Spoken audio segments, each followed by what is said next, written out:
scarred for life, but I'm set for life, and I'm set for life, but I'm scarred for life, and I'm coming at you. I'm fucking crazy. I'm fucking psycho, fucking insane.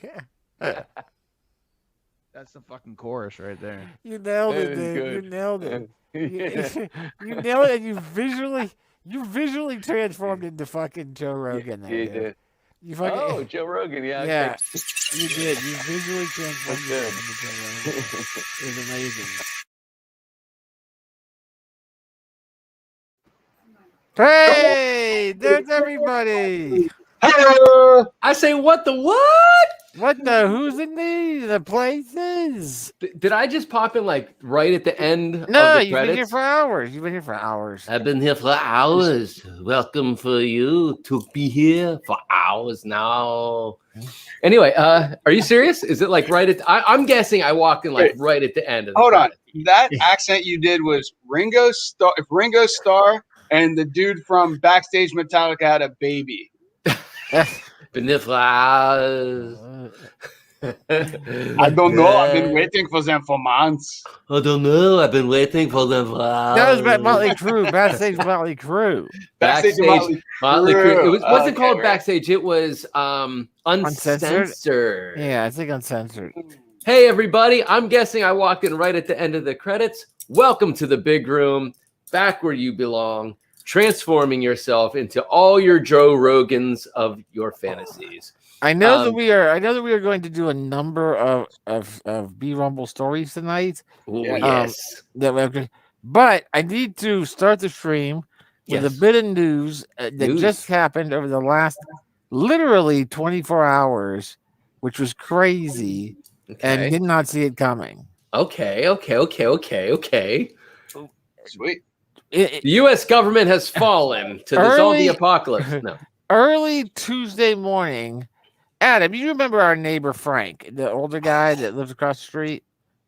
That's the name we're using for this podcast. He was like the old guy that lived across the street next to Matt. You know, he was Zigwa. Yeah, he was not Frank. Oh! I just mentioned Frank the Zigwa the other day. I just talked about him. Run, Captain, run. I did. I just talked about the Zigwa like literally 2 days ago. Sister. Anyway, the older guy that was living across the street from us up here on Highview, he passed away a couple of months ago, and they just found him. No, and his family has been stinky. Has been cleaning out his house and all that. Anyway, early yesterday morning, I get an email in my Gmail account just because I have a watch up in your G, a watch for properties up and around the area. Yeah, but the house goes up on sale. Okay, we mentioned it to Karen's brother. He buys it today. Get out of here! That's crazy. Are you serious? Yeah. So wow. Holy familia. So Paul owns the house almost directly across the street from us. Now, is he planning on relocating into the house, or is he just planning on renting it? He plans on right now. The current plan is for Karen's mom to move over there. Oh wow! Because what? Yeah, because there's a bedroom. The mom of K-Rock. Yeah. There's a bedroom, there's a bathroom, there's a kitchen, there's a living area, all on the first floor. Sounds like a house. Oh, a big, all on the first floor. A place to poop, a place to eat for making more poop. It's a house. Sounds like one of them. What do you call it? House? Housey places. Places for the living. For it in English. The living. That's huge news. You're right, man. That's really super. It was cool. crazy, dude. It was like. Went to bed Monday night. Just okay, it's a day. Woke up today. Karen's brother bought a house right here. Kukalamookala. I love it. I love everything about it. I almost bought a house in your neighborhood too. That would have almost bought your house and evicted your ass. And then T would have moved in there, and then it's Cambria City relocated. That's right. Right there.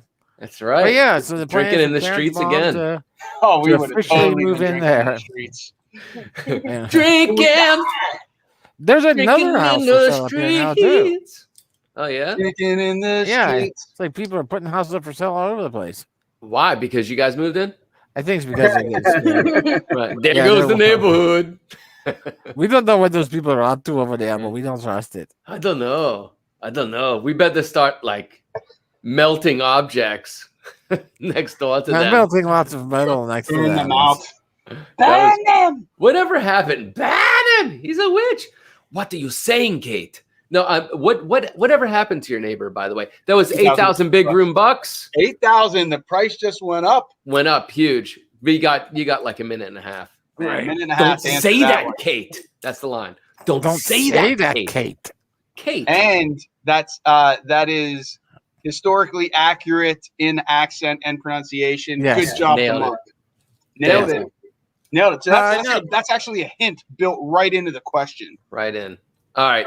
1 minute and a half. All right. The neighbor went silent for about 3 weeks. That means his medication worked. And then yesterday as well, Yeah.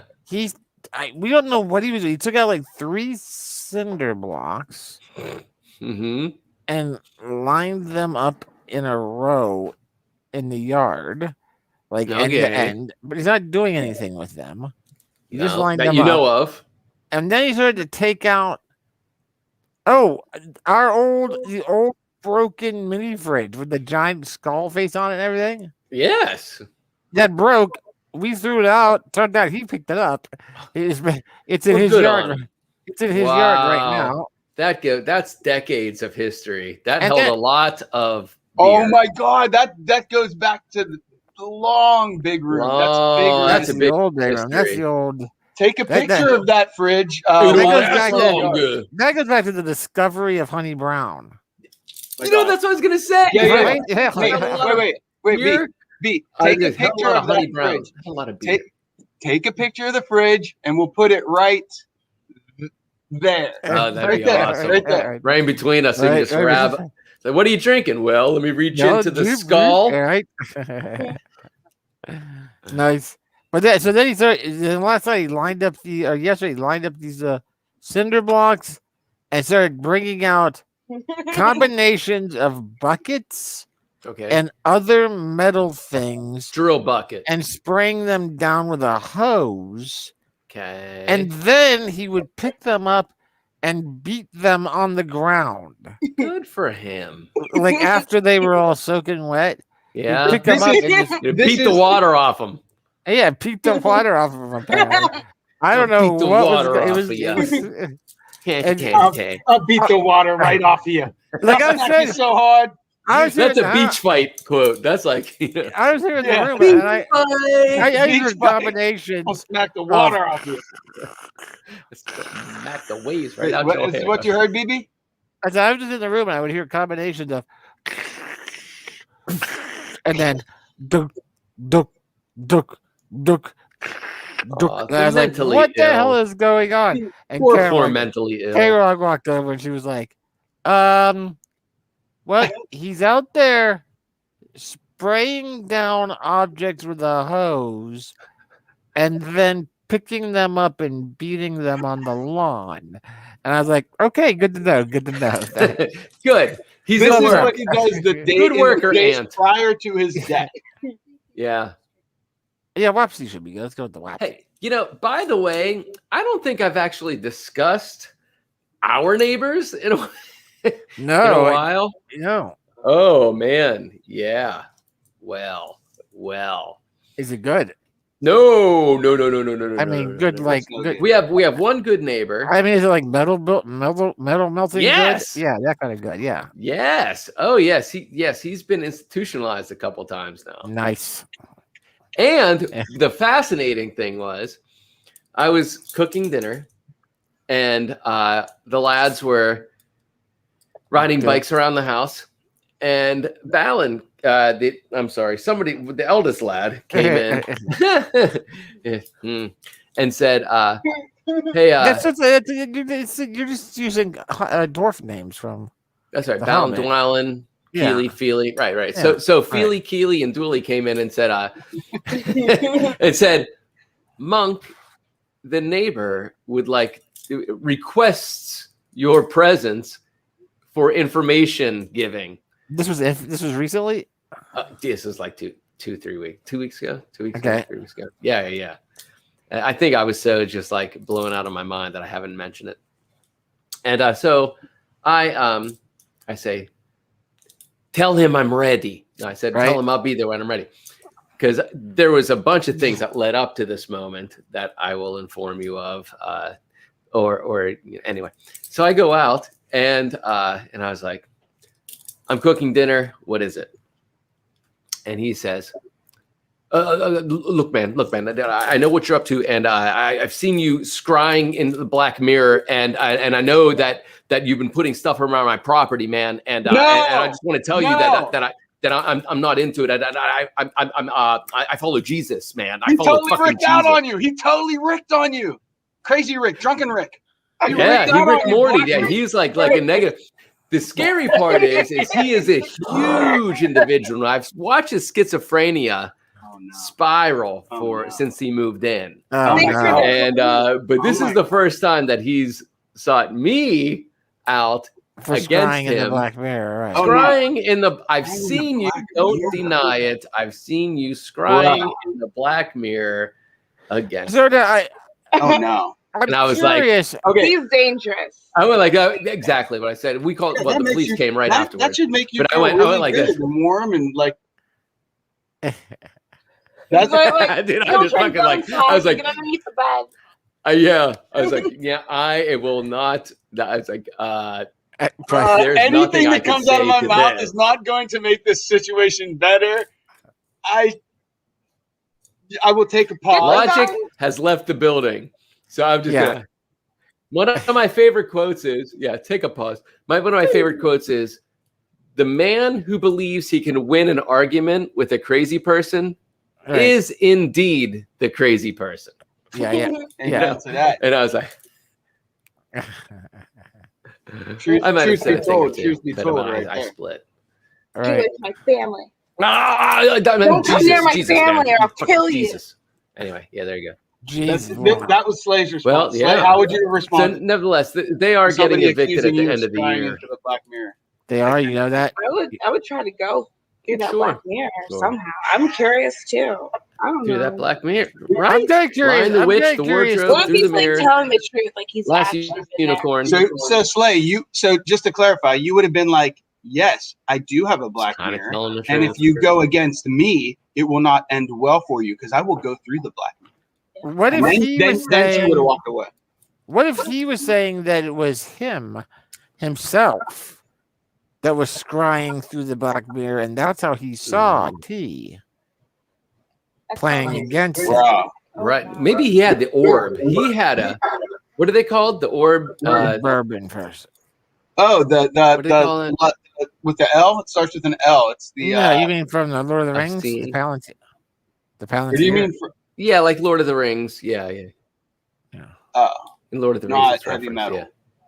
Oh, it's heavy metal. That's the Lochnar. Not heavy metal. Oh man, yeah, good call. The Lochnar. Heavy metal. The Lochnar. Yeah. Good job, BB. Yes, good job. the Lochnar. I always know really that. Good job. Yeah. The Lochnar is my god. Yeah. So anyway, Lochnar. That's the yes. All hail Lochnar. All hail Lochnar. I have a question for you, Princess Slay. We might have actually asked this question to you in the past. Yeah, a good one. So say you're walking down the street. You're walking. Oh, very dangerous for you. Right. And then all of a sudden. Oh, we got to create an overlay for this, BB. We got to create an overlay, and this is going to become. Yeah, we do. This is the big question. It is the big porthole opens in front of you. What? There's a mysterious, shimmering portal. Interdimensional. Yeah. Opens vagina shaped. Of course. A vagina-shaped porthole opens in front of you. It's shimmering. It's glistening in the air. There's sparks shooting off of it. Yeah. You get that. What's your option? What do you do? That was hot. Yeah, that was hot. That's the question. I'm just wondering. Yes. The portal opens in front of you. Wait, are you walking down the street? This is the way he poses it. She's not alone. She's not in her room by herself in a bedroom. Correct. You are walking alone, though. Yeah, you're walking alone down the street. Is there anybody else on the street? Street people. Doesn't matter. They're not interacting. Nobody can see the portal. Nobody's freaking out. Nobody's freaking out. You don't know if they don't see it, or you don't know if they don't see it, can't see it, or just haven't seen it. Or no one's reacting to it. No one's reacting to it. It's for you. It's okay. It's only for me. Well, first I'll try to get like other people to see it because I feel like I'm crazy. But if they can't see it, then like I'll rest one limb. Just put it in there. Just see. It's a guard. Now you got to roll a 20-sided die. Somebody roll a 20-sided die. 20 deep. For my left arm not getting cut off or like eaten. Oh, smart move with the left. Are you left-handed? I'm right-handed. Smart move. Right, smart move. I only go to right. I'll keep it now. Okay, then what are you hoping for? Other than why just all 5 fingers? Why not just put in the pinky? Just one. Yeah. I don't know. I wasn't thinking that far. You didn't. So that's okay. She just went. Right. She went that far, but she at least used the left hand, and she sacrificed the left hand.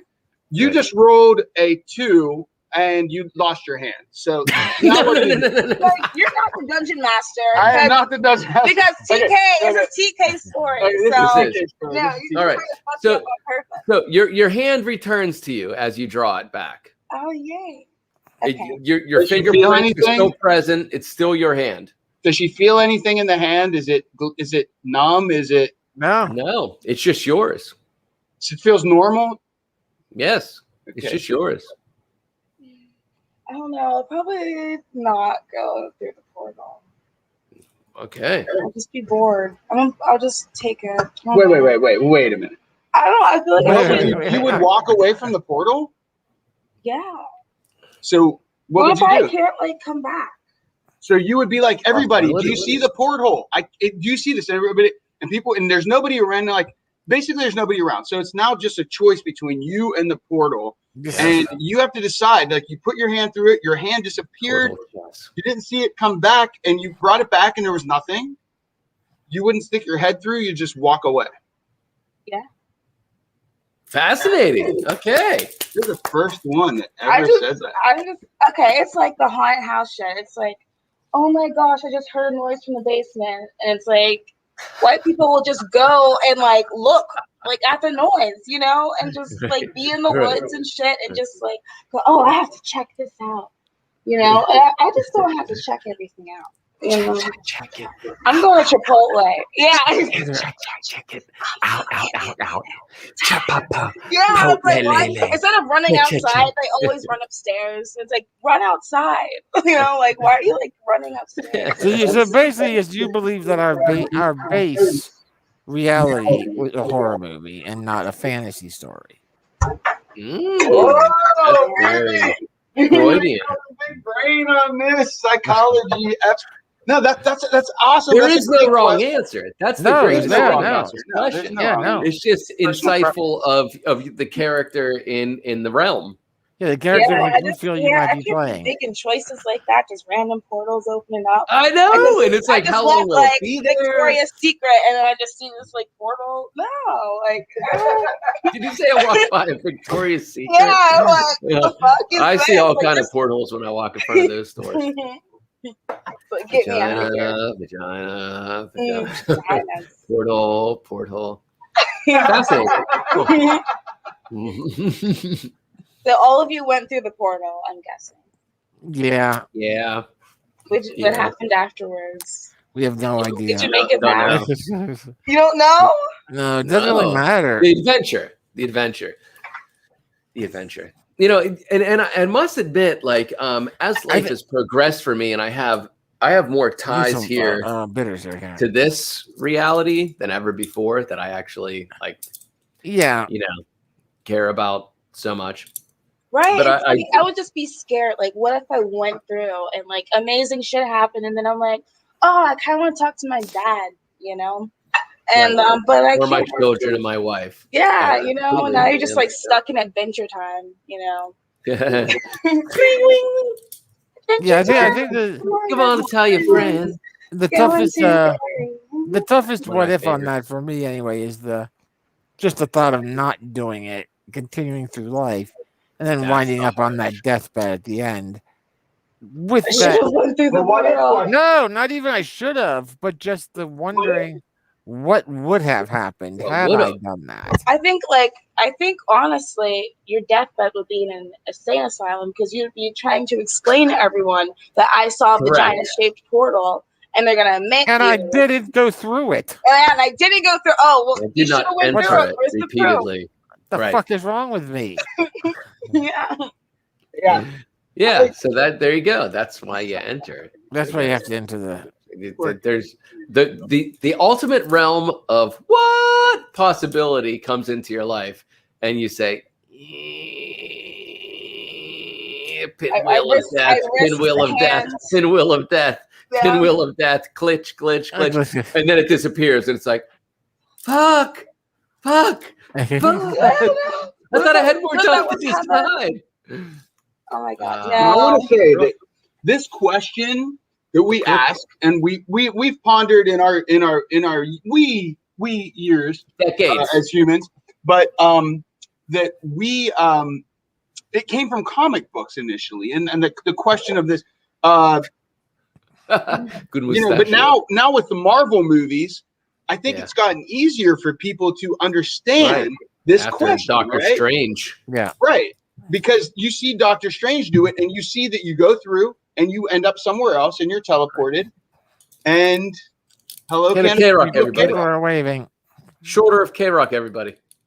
Oh, whole limb. The whole limb of K-Rock. The whole limb of K-Rock. Limb of K-Rock. Even a little peekaboo. Yes, 80 throwback checkerboard shirt peekaboo. Everybody wanted to know who was across the fence in Tim Allen's show. That's right. Yeah. Now howdy, neighbor. You might have to rewind this episode and pause if you Tim Allen's show. Everybody loves Raymond.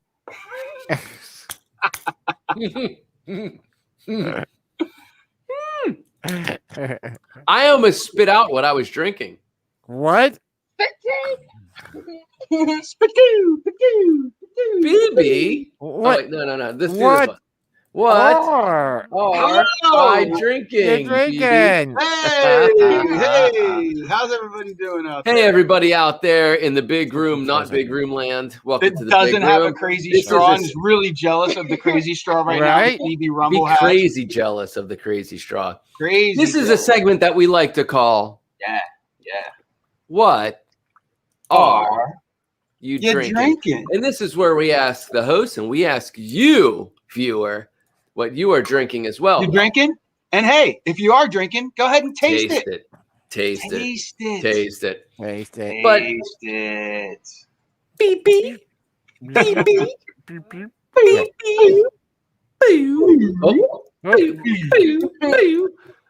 What space beer are you drinking there, Glip Glop? Out of your What space beer are you drinking there, Glip Glop? 8,000 big room bucks. What is the reference? 8,000 big room bucks. Can you see the bubbles? Do I see the bubbles? I see you blowing it. Nice. It's very dirty bong water. BB Rumble is drinking very dirty bong water. Hold on a second. It's very similar color. Wait a minute. Do we have similar colors? Yeah, there's definitely similar colors. Yeah. I think you're drinking Big Room iced tea from the Skull Fridge. This does look a little like Big Room iced tea. Big Room tea from the Skull Fridge. The Lipton's dry. Yeah, the old. with plenty of you got at least 3 ice cubes in there, big ice cubes. Yeah. Are they round or are they square shaped? They're square. All right, because that definitely affects the way it tastes. Yes. And it's a big glass for a mixed drink. It's a mixed drink. It is a mixed drink. It is, yes. I'm guessing you're drinking a Manhattan. That's right, the Black Manhattan. That's a huge fucking Black Manhattan. Holy dear God! I'm drinking a Manhattan. This will be the one. This is essentially. Are you using regular sweet vermouth there? Sweet vermouth, or what do you got in there? I have the Martini and Rossi. Celebrate life. Yeah. Okay. Is that a dry or a sweet? That's a dry, isn't it? No. I got the sweet. Okay. The red top, but it's. So what we have in the background over my shoulder right there, that's a white cap. And what kind of bourbon? What kind of bourbon you got? I'm using so the recipe called for 1 and wait. Yeah. Was it 2 ounces? Shit. I think it was like 2 ounces of either a rye or a Canadian whiskey. So I actually had less. I have only a little bit of rye. So rather than sacrifice the rye, I went with the Chivas Regal, which is a blended Scotch Canadian. And again, is that called a Tom Collins maybe or? Wait, what do you got in yours? I have a bourbon. I have a bourbon and sweet vermouth. Bourbon. Well, I asked Google, and she can verify this. I asked Google, what are the ingredients in Manhattan? And I can do it again. We can do it right. Okay, Google. What are the ingredients in the drink Manhattan? First, 2 ounces rye or Canadian whiskey and a half an ounce of sweet vermouth. That's recipe 1, but she said there's 4 recipes. So I went with recipe 1. That's what I got. I mean, well, rye is they make a rye whiskey, a rye bourbon. Yeah, but she said rye or Canadian whiskey. And this Chivas Regal is as you can see, it is a blended Scotch whiskey. It is from Canada. And this is a good stuff. And this is a good stuff here, right there, too. It's very good. Very good. They good. Oh, listen to the sound. You know it's good when it sounds like this. When you clink the bottle. That's how you know it's good. Isn't that right, baby? Mamma mia. Pizza from the Mamma Mia. Nice. Tell us about your pink straw. How's it taste through a pink straw, though? That I will never know. I won't. I don't know that. I don't have that privilege. You can know that. I have no pink. Who has a pink crazy straw? Everybody's jealous of your pink crazy straw right now. Dude, yeah, I was right. Adam, I'm right. Fantastic. If you make if you use Scotch in a Manhattan drink, it's called a Rob Roy. Rob Roy. Yeah, that I might drink. That I might drink. Rob Roy. The only time I've consumed Manhattans was with you, BB. I got schnook faced. The black Manhattan is so delicious. It's my favorite drink now with the sweet vermouth. All right, so what's in the black Manhattan? It's the same thing. It's just bourbon and you use Amaro instead of sweet vermouth. When do you do it? When do you even find Amaro? Tomorrow. Yeah, tomorrow. Dad jokes. Dad jokes. Ding ding. You use Amaro, and which is a vermouth, which is basically just a fortified sweet vermouth. Apparently, it takes the hydrogen out of it. I guess, and I get Amaro from the Wiggle. Science dad joke. Science dad joke number 2. I'm totally going down to vegan. Or Wiggle, as it's pronounced. Get their standard Amaro vermouth, not the saffron. Saffron's good, but it comes with a little bit of flavor to it. But you get the standard Amaro vermouth that they make with a hard apple cider instead of a fortified wine. Okay. And it's delicious. It's delicious in a black Manhattan. That's why I'm drinking an entire 12-ounce cup of it. So bourbon and Amaro. Bourbon. I like the rye. I like putting rye bourbon into it. I like the rye. Rye bourbon is awesome. And in the Amaro. And then are you also using the Wiggle rye? Yes, I'm using the Wapsie bourbon today. That's an expensive ass drink you got there. Truth is just off the shelf. Not if you go there, it'd be twice as much. But just what you got in that cup right there is probably as much as my entire bottle of Chivas Regal. That's BB Rumble rules. I doubt that. How much is your bottle of Chivas Regal? Well, I don't remember. Maybe 35. The 2 bottles that are in this are a combined 90. Okay. Like they're $45 a piece. Right. So a shot of that a piece would be $7.50. In a bar, yeah. In an establishment, yes. But you got a big cup there. I got a big one. It's gonna get weird, baby. I got a big one. Weird. I love it. I got 3 stories to read and 12 ounces of liquor. Yeah, Everybody has been waiting for this Welcome. moment. Welcome BB. to the big room, everybody, where BB Rumble writes shit and reads to us. And you can go drunk us. You can get us drunk. We have a go. We have a go drunk me. You have the power. You have the power. Yeah, you have the You power can make to us consume your what mind. you want us to drink on Wednesday. What do you want to drink on Wednesday? Now, We don't know. me and the monk happen to share a mom. We have the same mom. It's okay. It's okay. It's weird like that. No, I mean, like we have the same mother. We don't share the same lover. Right. It's come we on. share, yeah, no, but we did share the same birth canal. And Correct. by that I mean she's our mom. And she watched this, and she watches every Wednesday, and she's probably one of the 2,000 viewers that we have right now. If you're Just everybody out there watching, and you just add a couple zeros to the number that I said, because it's a zero. It's like it's weightless. It's like it's nothing. You just throw them out there like they're everyone nothing. knows in math you can add and take away zeros. Like they're nothing. There's gonna be they're nothing. Everything's subjective. So anyway, she goes, Adam, she's like, I watch you get drunk every Wednesday. And I'm like, Mom, we're not just getting drunk. We're hanging out. Like, come on. I don't get drunk. Prioritize your some Wednesdays I don't get drunk. There are some. No, there's not. I get drunk every Wednesday. I feel like there were two of us, by the way. You're new to the game. You're new to the game. You're new to the room. You're new to the room. There are moments. There's moments when we're not. There's definitely moments, and there were many a days in the big room that added up to weeks and added up to years. So I feel that that is definitely we're not always drunk in the big room. No. By the end of it, we're drunk on each other. We celebrate. There it is. We are drunk on our brotherhood of enlightenment. Sharing. It's sharing. I'm drunk on sharing. And alcohol.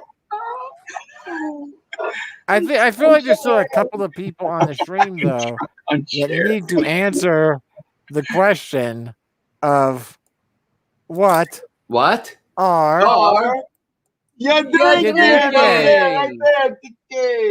Me? Yeah, you for sure. Well, I gotta tell you, I'm started. I have started. That's not even a sentence as well. I'm drinking green tea with some beetroot. I'm drinking my future sponsor. That would be Sir Burnett's gin. Oh, yeah. In a prison cup. What up, Burnett's Gin? Shout out to Burnett's Gin. That's a free one. Yes, all the future ones you got to pay us. That's true.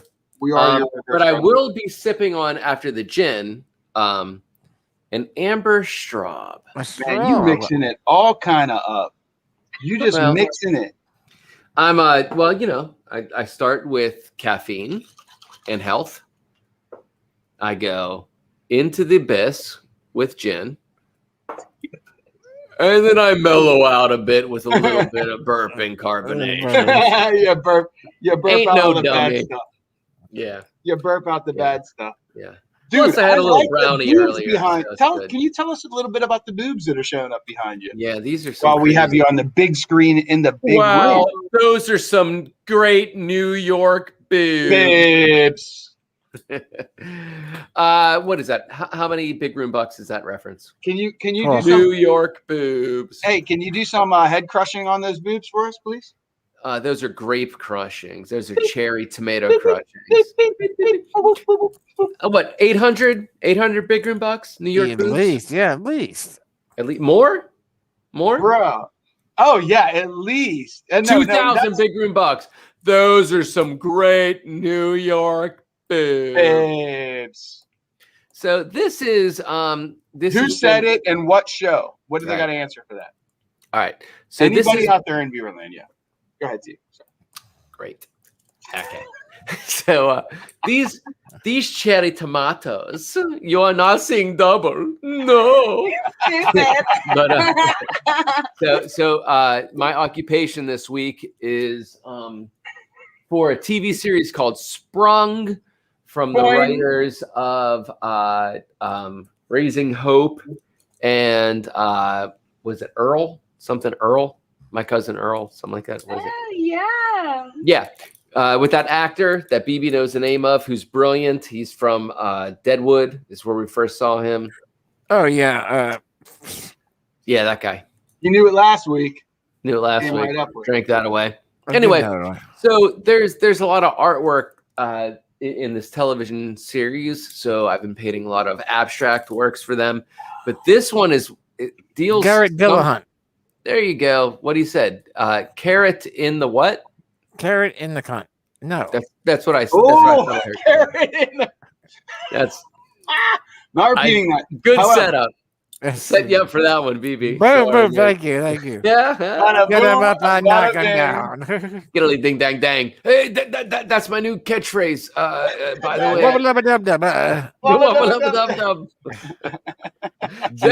Anyway, know what so look, means in real the language quick, of bird person. this is the one that they've been using in the series. It looks awesome. I love it. It's not my design; it's their design, and I had to paint it. Do the things. So, but I was hired to paint two of them because there's a forgery. There's the original and there's the forgery. So I was hired to paint two of them. I painted the original, and as I was painting the original, if you go back and watch the big room 2 weeks ago, I think it was, they all of a sudden said, "Hey, we actually need both of those paintings tomorrow or Friday," and it was a Thursday. Because they probably had a rain date and they had a reschedule, right? Correct. They juggled the schedule. You know what I mean? Yeah. And, nevertheless, so they had to take this. So I had to finish it, and I stayed up all night finishing it. Wow. So I could deliver it that Friday, and I did it because I'm me. And that's I just got to go cocky with it because damn, it sucked, and I did it. Right. But I had confidence to do it. So anyway, but what sucked was I couldn't paint them both at the same time. And I told them when they said, "Look, we just need the one. You can't paint both of them at the same time." I said, "Well, that's going to come out bad on your end, because it's going to take a lot more hours to do the copy at that point when there's a finished product, and I have to remember how the hell I did it and match it perfectly." Yeah, otherwise. So I took a lot of photos during that all-nighter and shit like that, and I'm redoing that. And so instead of knocking one out in 48 hours, 60 hours, something like that, this one has been. I started working on it last week, 8-hour days, and here I am. I wanted to finish it today, but I have not because life. So I'll be working on it tomorrow on my birthday.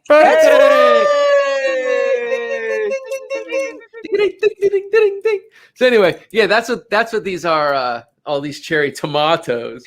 Yeah, this one country. will look like this one, and this one will look like that one, and they're getting close. They're getting close, don't you think? You don't have to get them perfect. That's the beautiful thing. It's a replica, so it's I know, but I'm gonna work on it. Damn forgery. So it's gotta be. It's a forgery. It's gotta be as close as possible. Right. So what they did, they took photographs of the original. There was a scene where they're getting thrown around and breaking and shit like that. So or something. I don't fucking know. But they took a photograph and then made large prints and did canvas wraps. And then the other scenic artists on set last Friday had to paint it slightly because, a photograph and then going to print, it loses a lot of its thing. So they put all the scenic artists there working on it after they came and picked it up here at the studio. And they throw so much money at people. I'm like, man, I'm going to be doing it at home. And you're going to be paying for your flub up because it's going to take me a lot more hours. And so it's been a great work week. A little bit of role playing. The Rev stumbles into the big room, and you're walking. Rev, big question. You stumble into the big room. Nobody's there. That's right. What is there is this glowing orb like a vagina that opens up out of nowhere, floating in space. And as BB said, there's sparks shooting out of it. Shivering. Shimmering. Out of this quivering vagina. What do you do? The Rev just steps on through. That's what the Rev do. Don't answer. Well, we stumbled in already. We've already asked the Rev this, and but nevertheless, yeah, that's what that is. It's a different day. But I want to jump back to these other objects. What would you do today? This I have. You're reading my dream journal. Nice. The Rev. Yeah, it's very Freudian dream journal. I love it. By the way, the Rev stumbles into a giant space vagina. He just keeps stumbling, which is what we do in life, don't we? That's awesome. Rev, love you, brother. Love you, Rev. Good to see you, bro. All the way from Manchester, England, the Rev. Any chance of you popping some FaceTime? Yes, pop it on your face. Speaking of vaginas, speaking of pop on your face. Popping on your face. Yeah. Tonight. From outer space. Space Sparks. But I did want to point in this direction. I want to just finish this thought so I can get out of my background. At midnight is my birthday, the date of my birth. So we're going to midnight tonight, everybody. No, we're not. I want to invite Hawsey. We should be. This is Haas. Okay. Haas from the other side. That's right. This photograph is taken in Pittsburgh at my first one-man show in Pittsburgh. We got to make that big. We got to make you big. We got to make you big. Oh no, it was my second. It was my second one-man show. That's our homie. After I moved our homie right there. That's right. He's down in the Strip District. And then this is Scotty Bellinger. This is one of the last time he visited me in Pittsburgh before he passed over, and he drew me. Whoop, you can't see, and I drew him. So yeah. Anyway, so when accounting for a moment in life, a moment of birth, a moment of death, a moment of breath, a moment of giant space vagina you stumble upon arrives. These are all great moments that should be calculatedly acknowledged with respect and gratitude. Just like tonight in the big room, we have amazing human beings drinking with us tonight from not only our hometown and from the realm of D&D, like, BB Rumble, Ad Hoc. We have new friends like Princess Slay. Princess Slay right here. She's and the Rev all the way now. The Rev. Real world Rev is currently still on his journey for enlightenment. No shit. After losing faith in his church. Always, baby. Always lose faith in the church. However, ding, ding, ding, ding, ding, twist of plot. Digital Rev is currently taking his calls until he gets back on from his journey. Wonderful. Nice. Good stuff, Rev. Damn, Rev. On it. That's some good writing. I see some writing in the Rev's face. Oh, yeah. Not only music production. Yeah, he's a great lyricist. What's up with these? Speaking of writing, ding, ding, ding, ding, ding, Can we get a taste? Boom. Rev, have you heard that BB? Tell us about your week, BB. I had a week of 3. Everything fell on a very creative week because I'm currently in 3 different writing contests, and all of them are time-based, time limit. You only have so much time to create a story from scratch. And I had all 3 of them happen this week. So I had 48 hours to create a story for the New York City Midnight Magazine contest. Nice. And then I had a week to write 2 separate stories for the Iron Writers Challenge. Nice. Both the September contest and the first quarter contest. Now, the Iron Writer, you won. I won the month of July, right? Which put me into the quarterly competition, which overlaps September. So I figured I'll enter both the September challenge and the quarterly challenge. That way, if I don't win this quarterly challenge, maybe I can win September as well and get back into the next quarter challenge. Nice. So I wound up creating 3 flash fiction pieces, vastly different pieces. Tell Tell everybody out there in Minnesota what flash fiction means, BB. Flash fiction is defined as any piece of literature, fictional, that is at max 1,000 words. Tell everybody in Minnesota what fiction means. Yeah, flash fiction piece must be at max 1,000 words. At least that's the most widely accepted term. Sometimes you'll see flash fiction up to 1,500 words, but usually it's 1,000 words. What does the flash in fiction mean? 1,000 What's your timeline? words. 1,000. Oh, really? Is there a time that's not a reference to the timeline? No. The It's flash just that it's a fiction blip of the length. Gotcha. Happy birthday! What was it? You fluffy pig. You fluffy pig. I am fluffy. That's good stuff. September 16th. Thank you. There's. I'm just gonna leave that up there. That's really should. good. Really good. And I'm gonna I gotta say this for Jafar, who can't be here this evening due to reasons. September 16th is also the birth date of BB King. Oh yeah. A different BB that I've aligned myself with. Not BB Rumble, but the BB, Correct. the king of BB, the king of BBs. the king of all BBs. King. Yes, indeed, Life O'Reilly. The Rev has seen of your creative endeavors and is proud to know such talented soul as BB. The Rev endorses BB's writing, and everyone should vote. Democracy is a lie, but writing is not. The Rev has spoken. The Rev has spoken. That was totally the Rev. Yes, the Rev. That was totally an anime character right there, man. That was totally. Dude, that's so good. That's so good. Damn. Love you, Rev. You blow our minds every week. Miss you. But yeah, there's micro fiction, which is 250 words or less. Flash fiction, 1,000 words or less. Then short stories, 5,000 words or less. Mm-hmm. Novellas, 1,250 to 15,000. Is there micro nonfiction? Yeah, there is. There's micro. It's down my pants. Just sorry. Sorry, micro nonfiction. Thank you. Yeah. No.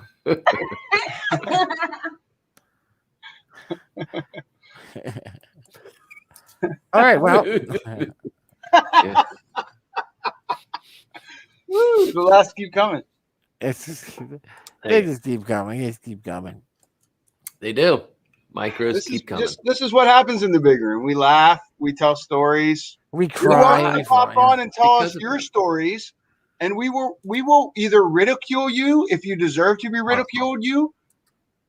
If you deserve to be ridiculed, you deserve. Or tomorrow we will encourage you to continue. That's what we will do. So tell us your stories. We're here for you. Tell us your Don't be afraid. We will help you. Either way, it's help for you. Yes. You need help. It's usually all love. There's no hate. You need help. The's no hate. No. We're going to try to help you. Unless you don't need help and you don't want help. At that point, we'll just show you the choice and let you walk away to your doom. Or through it. If a glowing vagina orb opens in front of you, it doesn't have to be vagina. It could be a penis-shaped orb. It could just be a round orb. It could just be a portal, whatever your imagination. Orb. Yeah, it could be whatever. But would you step through it? Is the question. You know, the one thing we all share in this life is that at the end, it's not going to be us asking you the question in the big room. I'll leave you with that. Truth. So what is the Rev saying down there? Okay. The Rev is infuriated by autocorrect. The Rev is also aroused. And the Rev meant amused. Man. Hits just keep on coming. Well, okay then. Awesome. The Rev started recording music again, by the way. Oh, nice. I sent Rev some wording from that smaller poetry type piece that I wrote a few weeks ago. Oh, Yeah, just something for him to masturbate to or to write. Yeah, masturbate and hopefully inspire some creativity, sperm-based musical interludes. Enlightenment. Yes, sperm-based material. That's good. Yeah. Creative is what we're saying. Yeah, creative. Yeah. Yes, working on some hymns, some psalms and hymns of the good word. Right. I'm certain. Of baby Jesus, Allah, and Jehovah. Yes, I miss now back in the day. Jehovah, my Lord and Savior. That's right, Jehovah. We were visited. There was several evenings where the big room was visited by Crack Baby Jesus 69, if I recall. Remember? Yeah, it's true. Yeah. It's not. This isn't just a story. We were visited. No, we were visited by Crack Baby 69. The Rev has plenty of spear material, but literally. Fucking autocorrect. Let you down on that one, man. I'll let you down on that one. Yes, the material. Get the material. It burns the material burns my eyes. The material burns your spleen material burns my eyes. I refuse. It's the worst pain. I don't know if that's ever happened to you, but it's the worst in the world. Besides childbirth, I'm certain. Which also hasn't happened to the monk. Ironically. To the monk? No, but I've watched it and it's fascinating. It's amazing. It's enlightening. The Rev has that happen all the time. Yes. The Rev has childbirth all the time. Metaphorical sperm and gets in my eye every day. Oh, I thought it was metaphorical childbirth. Oh. It wasn't, but you know. Yeah. Why focus on spotlight on the monk? Spotlight on what? Oh, this is hey, slay, hey, slay. This is spotlight dance. Oh my gosh. Oh, that's funny. Good. I may have to get that without sound and work that into a clip somewhere because that was good. Oh, that'd be great. Oh, nice. like the credit sequence that you haven't created for Slay yet? I did. I played the last 2 weeks. You just don't watch it. Oh. Son of a bitch. Well, you were in a casino last week. Yeah, and before that, that was Erie. Yeah, I've been playing the last 2 weeks. Oh, was that Erie 2 weeks ago? Yeah. Yeah, Erie was no. That was 3 weeks ago. Yeah, that's 3 weeks ago. 3 weeks. 3 weeks. 2 weeks. Was it 3 weeks or 2 weeks? 2 weeks. 2 weeks. All right. So everybody that's watching right now, in 5 minutes, we are going to debut some new stories by the one and only BB Rumble right there. That's right. And, that's just put a timer on you. Yeah, we're gonna do this. How long is it going to take us to get through all 3 stories, BB, so that people know what they're committed to? I think you're talking 7 to 10 minutes per story. Awesome. Okay. So acquire your gummies, acquire your hash, whatever you're going to do, just get ready to gather around the caterpillar who is going to ask, through the hookah breath. Are you? That's BB.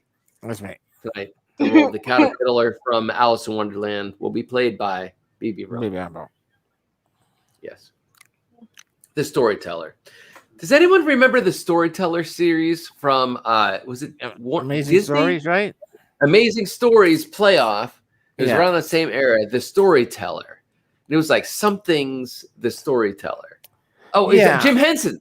Jim Henson, the Storyteller. Yeah. Anybody remember this? You out there, put it in the comments below.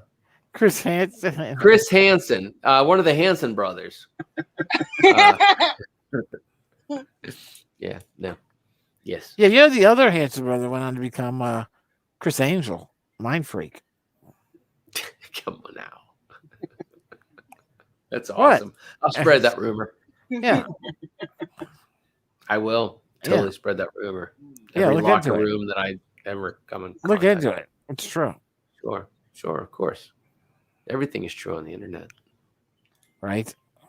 Wonderful. So we're down to 2 minutes before BB Rumble crushes your brain. You fuck. Yeah. Yeah, we boxed in Irish. We laugh. Yeah, we boxed in little squibby. I really of these 3 stories, I really like 2 of them. And the other one's complete fucking crap.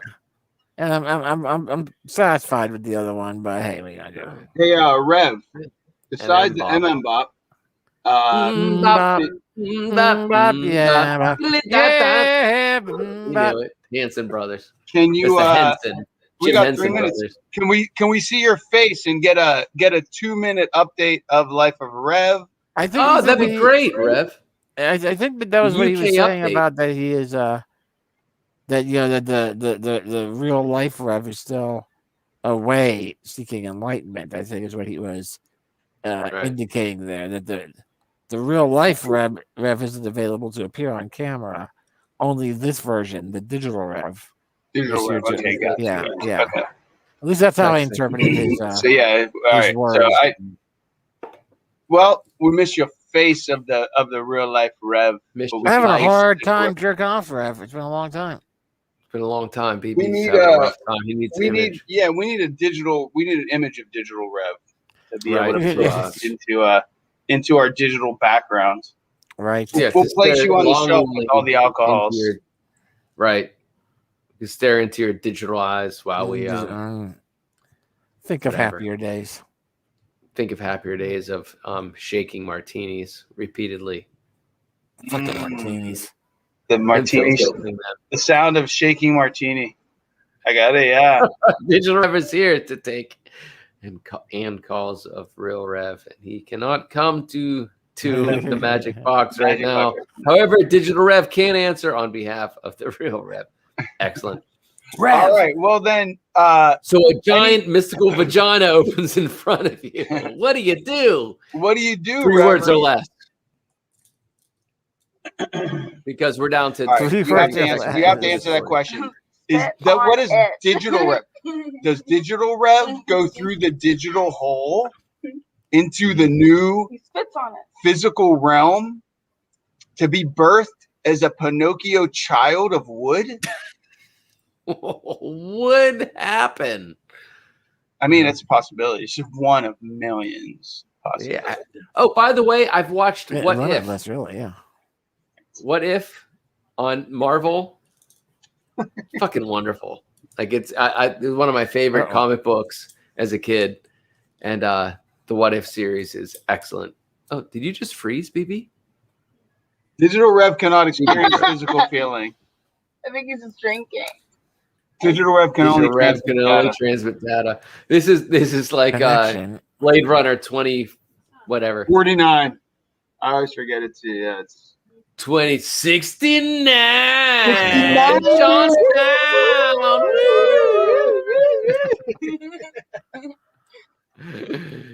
Spring break.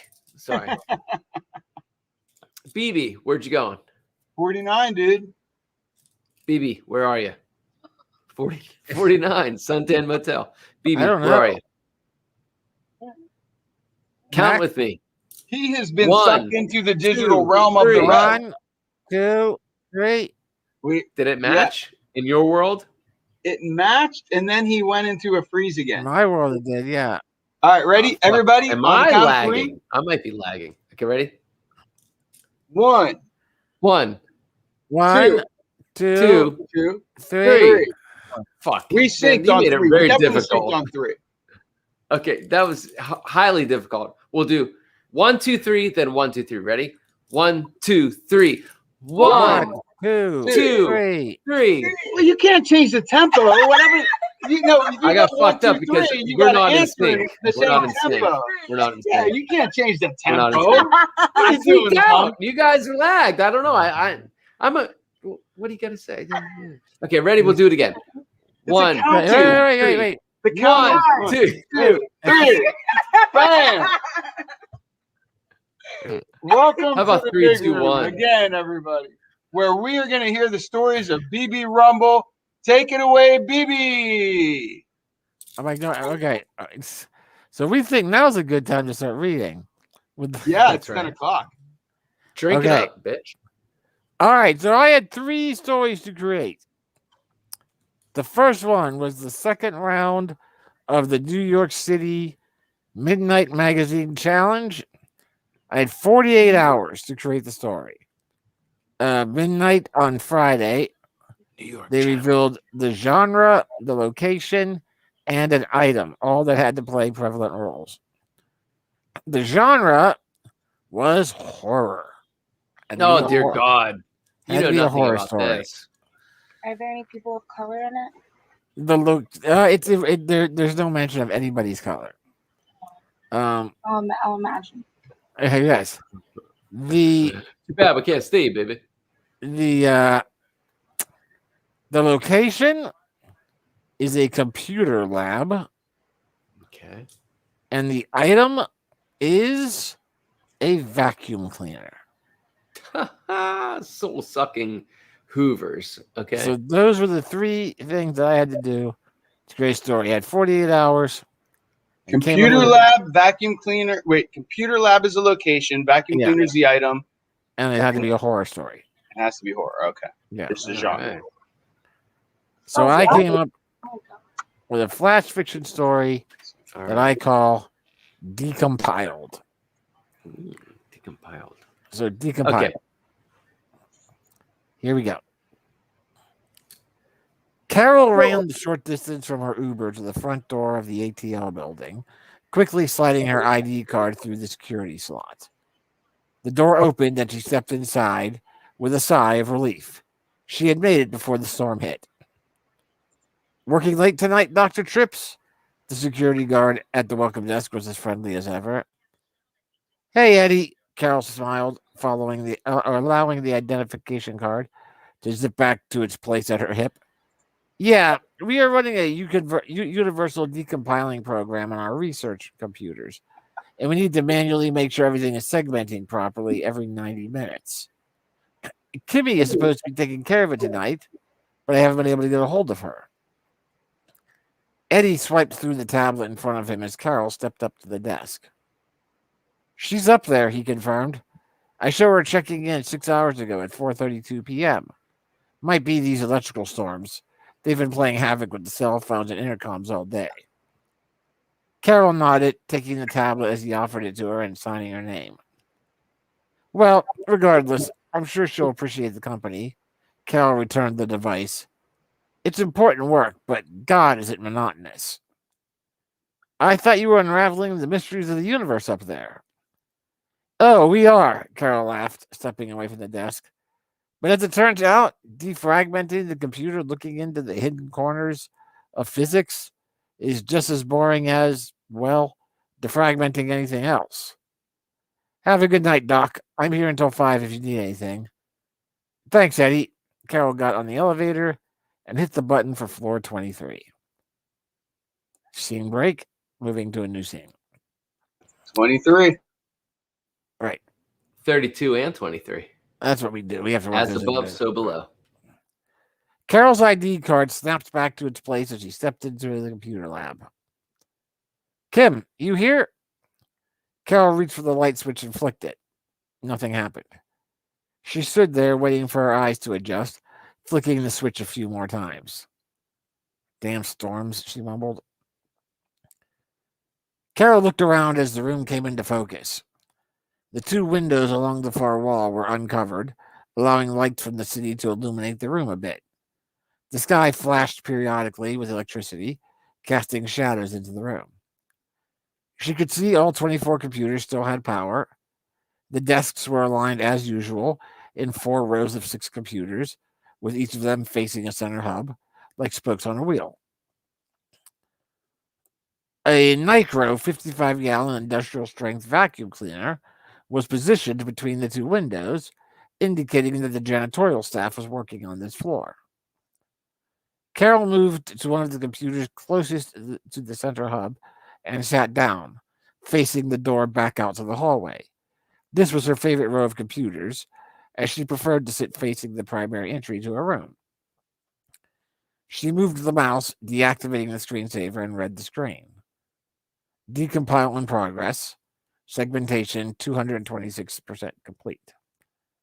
The last 2 rotations had failed to segment properly. Damn it, Kim, where are you? Carol was startled as a sound popped behind her. She spun in her chair, but she was the only person in the room. The noise had reminded her of metal unwarping, like when a can is dented and the metal pops back into place.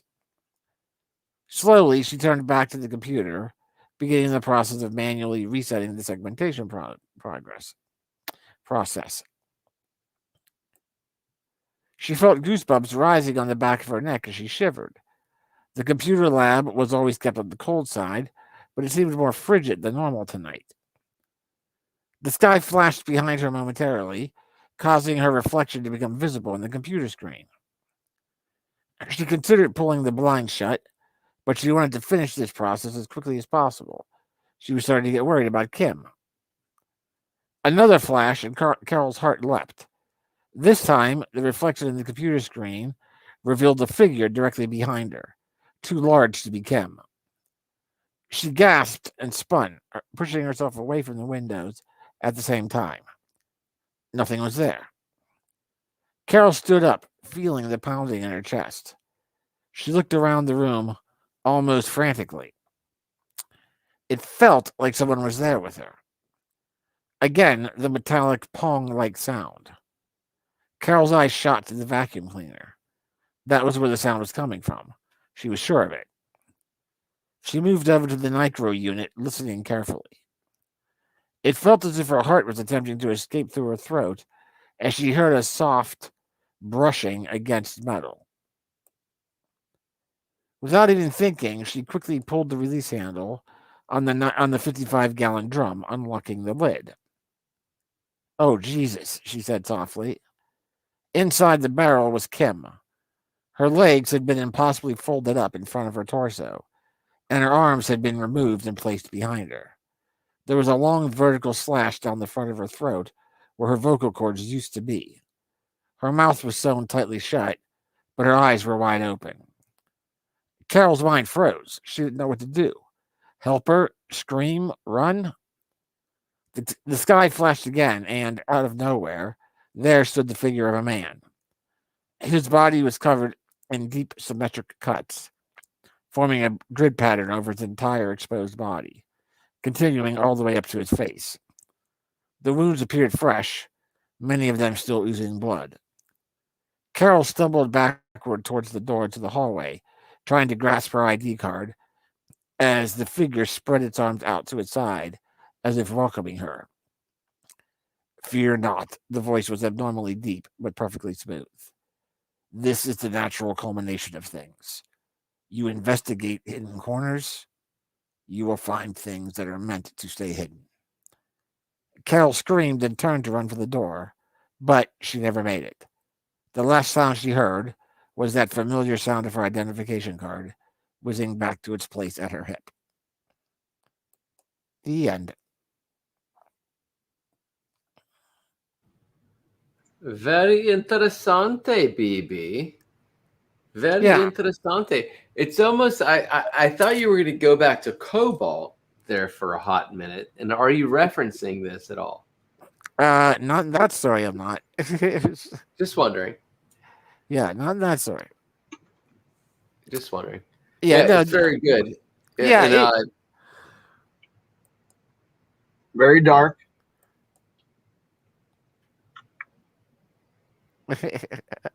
The Rev will disappointed in the one who calls himself BB if he does not include the phrase "sucking off" at any point. My apologies, Rev. My apologies. Yeah. But yeah, I mean, of the three, that's one that I'm satisfied with. I don't love it. I only had 48 hours, only 1,000 words. And it's the first time I wrote a flash fiction horror piece. And I found it extraordinarily difficult to try to build suspense in 1,000 words. Okay. Like to introduce the characters and then build up to a scene that was going to have some sort of horror-based climax. The description of how the body fit into the cylinder was very interesting, and I thought lent itself to a bigger arc. Yeah, You nailed it with that. It's like, I have 1,000 to bring the horror. Yeah. But in that 1,000 words, you're going to want more. Yeah. And I think that would, if I was a judge, that's where I would see, it's a much bigger story. This is a fragment that's going to make me want to arc the whole. Yeah, I was originally going to make the antagonist, the villain, be a normal human, be one of the janitors sort of thing, and not some sort of potentially supernatural character. But I actually wrote a couple versions of it that way, and it just came off as like, well, that's cheesy. That dude just comes out of nowhere. Scooby-Doo? Yeah, it's just you're starting to scare me. Scooby-Doo? You're scaring me. Have you heard of my other stories so far that I'm going to read tonight? Have you already heard some of them? Me? Yeah. You reference Scooby-Doo in them? Why? You reference Scooby? I do. You reference Scooby-Doo? I referenced Scooby-Doo. One of the stories I read. Wow. We are simpatico in the big room. Wavelength connection trifecta. There's been a lot of references. This past month, I think, has been very shifting for the entire big room. Oh my God. But I must say, even in this last 24 hours, simulation theory, my offspring, the simulation theory, the hologram has been really posing its matrixy head, and even my children have been pointing it out to me. And wow, numerical, they're starting to look at numerology without me using that word. They're starting to study the math of the moment. She sees 33. No, not me. It's just an example. I'm like, why don't you see this exact same number everywhere? It's like you wake up in the middle of the night, it's like the same time every single time. Well, you were close. It's usually 32 or 23. No, well, 33 is, there are 33 vertebrates in the spinal column. The Masonic Temple uses 33 as the apex of what the Masonic can reach, what level they can reach before ascension, which is the next chakra.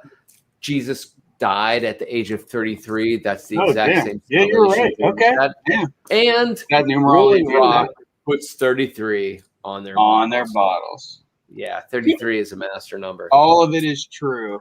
Yeah, and 32 is, I've always viewed 32 as like, this is what I... Digital Rev only ever sees ones and zeros. Binary, 1 0 1 0 1 0. Sorry, Digital Rev, that is true. 1 0 1 0 1. Anyway, yeah, 33 is huge. But pay attention to the numbers. But my children were pointing this out to me. Ballin said that he asked if 12 was an important number. And I said, well, and I was like, yeah, what do you mean? And he's like, well, in life and numbers. And I was like, well, yeah, there are 12 months in a year.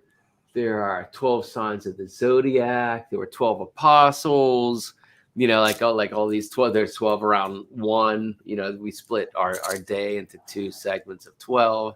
It's like, 12 is pretty huge in reference of our placement in the movement of the universe. He said, well, and you're turning what age tomorrow? I was like, 48. And he was like, that's 4 segments of 12. And if you add 8 and 4 together, it's also 12. And I was like, I love you. That's absolutely correct. Like, yeah, I'm seeing this huge. And I was like, and you want to know something else awesome? I was like, the eldest, his number in soccer is 38. And he was like, the year you were born, I was turning 38. So on top of all that math you just threw out, I was like, I'm just gonna blow your mind with this. But so yeah, he knows that number because when he started playing soccer, Jafar was 38. Oh, okay. Yeah, so he chose that number. It's like, and you got to remember the year you were born. Tonight at midnight, I would be turning 38. Big this reminds me of you jump through with shooting sparks. Vagina shooting sparks. You enter. All right. Story number 2, BB. All right. So yeah. So that was wait. Before you do, I want to say a poem. It's one of the only poems that I've ever written that I actually remember. And that's all the. By the way, that's the way poets talk about themselves. I want to say a poem. That's what they say. That's how they say it. I want to say a poem. I want to say poem. Well, say poem now, please. Want to hear a poem? All right, here you go. You go. There are 60 seconds in a minute. Oh, here we go. And there are 60 minutes in an hour. But there are 24 hours in a day and 30 days in a month. Wait, fuck, I fucked it up. Hold on. Let's go back. I know this. Good. It's I don't recall. Yeah. So it's been a long time. All right. There's 60 seconds in a minute and there are 60 minutes in an hour. But there are 24 hours in a day. And 7 days a week. In 7 days. Wait, shit. I can't remember it. Shit. All right.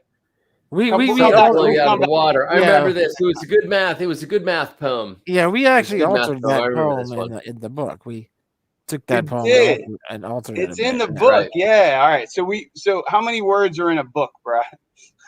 Anywhere from 60,000 to 120 on average. Do you remember how it was used in the world of Cambria? World of Canberra? Yeah, it was used as a Stygian, reminding he was taught he was taught a poem by his trainer. What the fuck was it? Jogan. You don't remember the poem, though, do you? No, I know we changed it. Well, it goes on to say, it goes from it's 60 seconds to 60 seconds in. It goes from 60. Oh, you're killing me. It goes from seconds to a minute to an hour to I can't remember. A week, month, year. Week, month, year is what it is. It's just a progression. It's a standard progression. Okay. And then all of which to I reply,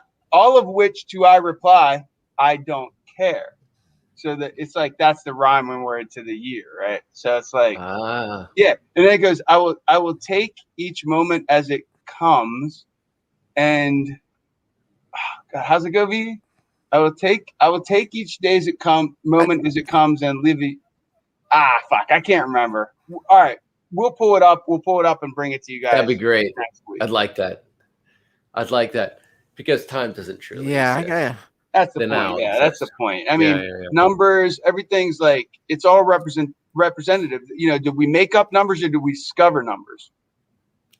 Yeah. Are there numbers exist at all? As Rev said, are they just all ones and zeros representations of different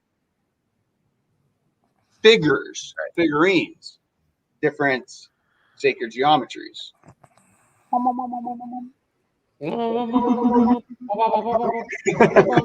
I found something that's kind of close, but not really. I'll read it. I think it looks cute. It's called Life is Just a Minute. I've only just a minute, only 60 seconds in it. Forced upon me, can't refuse it. Didn't seek it, didn't choose it. But it's up to me to use it. I must suffer if I lose it. given account if I abuse it. Just a tiny little minute, but eternity is in it. I like it. Very good. I like that. That's by Benjamin E. Mays. Oh, like he's that guy that grew up backwards, right? Benjamin Right. Button? Oh, shit. Right, same guy, right? Yes. I don't know how the fuck you knew that. I didn't know I How saw did the you know movie, but I didn't know he wrote poetry. He was. I mean, he had all the time in the world. He had 60 seconds, but eternity is in it. You know? Wow. That's Complex. Shabam-a-lang. Shabam-a-lang. Ding dang do. All right. What's Story the number next 2, one? ding dang do. Story All right, number 2, ding dang do. Number 2. Let me show the pictures. He said number 2. This is the September challenge. It is a workbook. Here it is. This is the September challenge. Of course it is. Of course it is. For the Iron Riders. Can you see September that? challenge, go. Wow, those are the images. Holy pug, like Yoda. Hug in a blanket. Plug in a blanket. Not Railroad to be tracks, confused. railroad tracks in the mist. Kind of a piggy A blanket. manual typewriter. And somebody playing a Naked violin. lunch. So, Yeah. not to be confused with a pig in the blanket, we do have a Right. pug in a blanket. Pug in a Yes. blanket.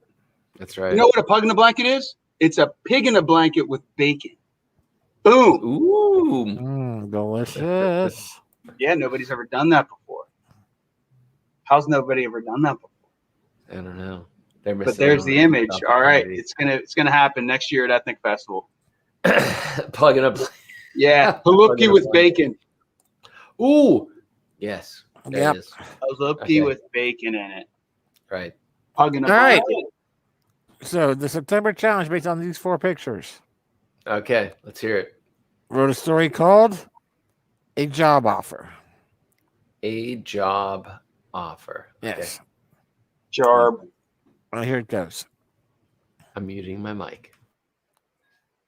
I definitely was not going crazy. Never mind the fact that I was standing on a deer trail in the middle of nowhere, talking to a small dog, a pug actually, wrapped in a blanket. Oh, and it was talking back to me. So let me get this straight. Your name is D.O.G., I asked. That's right, Dio replied. His voice sounded very much like what I imagined Scooby-Doo would sound like if Scooby-Doo was being serious. And you need my help in order to finish my how-to book. Right. I walked around a bit, running my hand through my hair because, well, I've seen many people in movies and such dealing with extremely unusual circumstances, and they seem to frequently run at least one hand through their hair. I never understood why. Made perfect sense now. Why do you need my help again? Have you seen a typewriter? Do you know how difficult it is for a dog to use a typewriter? Dio had an excellent point. What about voice recognition programs? Don't they have computers that can listen to your voice and type out what you are saying? Yeah. I did not know until the exact moment that a pug was able to roll its eyes. But I'm a purist. I don't believe in all of that technology. There's something special about a story written on a good old manual typewriter. I laughed because, again, I was clearly not going crazy. And to any sane person, this scenario would be humorous. You're not going crazy, Dio reassured me. I know that. I wasn't sure why hearing the talking dog confirm that I was not going crazy seemed to upset me so much. This is just a lot to deal with. Like, this doesn't happen to me every day. Understood. Take your time. I put my hands at my hips, taking a deep breath. So, if you need my help to finish the book, that would imply that you had already started it. I have. I'm a good 3/4 of the way through it. How have you made it that far if you can't use a typewriter? You are aware you are not the only human on this planet, right? I mean, you know that there are other humans who have seen typewriters and know how to use them. I looked at the pug with a mixture of frustration and acknowledgement that I understood the point it was making. You know, you kind of look like Lou Costello right now, Dio commented. I felt a little like Lou Costello right now. Okay, so what happened to your last human typing machine? They died. Oh, I'm sorry. I did not know until that exact moment that a pug was able to shrug its shoulders. It happens. What happened? They were hit by a train. I blinked. I had never spoken to anyone who personally knew somebody that had been hit by a train. Well, that's horrible. Yeah, it was a nasty bit of business. But the last guy had a real penchant for drinking cheap scotch after a night of writing. Liquor store was on the other side of the railroad tracks. It was a late night. Sun was coming up. Mist was still on the rails. It was probably inevitable. I just stood there shaking my head a moment. Anyway, Dio broke the silence. What do you say? I don't have all day. A few more questions? Dio just nodded. Is this like a real job? Like, I mean, am I getting paid? Do I get a W-2? Yes and yes. We will agree on the hours you will be available, up to 40 each week, base level of $17 per hour. And if I'm feeling particularly in the groove, you'll have the option for overtime. You will be paid twice monthly. You'll get a W-2. Your taxes will be withheld accurately. Wow. Okay. I was not expecting that. What were you expecting? I have no idea, I said matter-of-factly. Second question. Why me? I've never really done any kind of professional typing. Look at our current scenario. Dio looked around us. You're standing in the middle of the woods, talking to a sentient dog that needs a blanket to stay warm, and is asking you to help finish typing out a book. Now, let me point out the most pertinent fact in that sentence. You're still standing in the middle of the woods. And you're reasonably certain that this is a possibility in your reality and that you have not gone crazy. Fair point. I had to admit that Dio was right. It made sense that the ability to accept the rather unusual happenings must greatly outweigh any specific skill set any human would have. So, are you in then? Dio looked up at me. I wasn't sure if he was intentionally making puppy dog eyes at me, or if that is just the way a sentient pug naturally looks. Yeah, I think I am, I chuckled, starting to reach out my hand. I don't shake or roll over.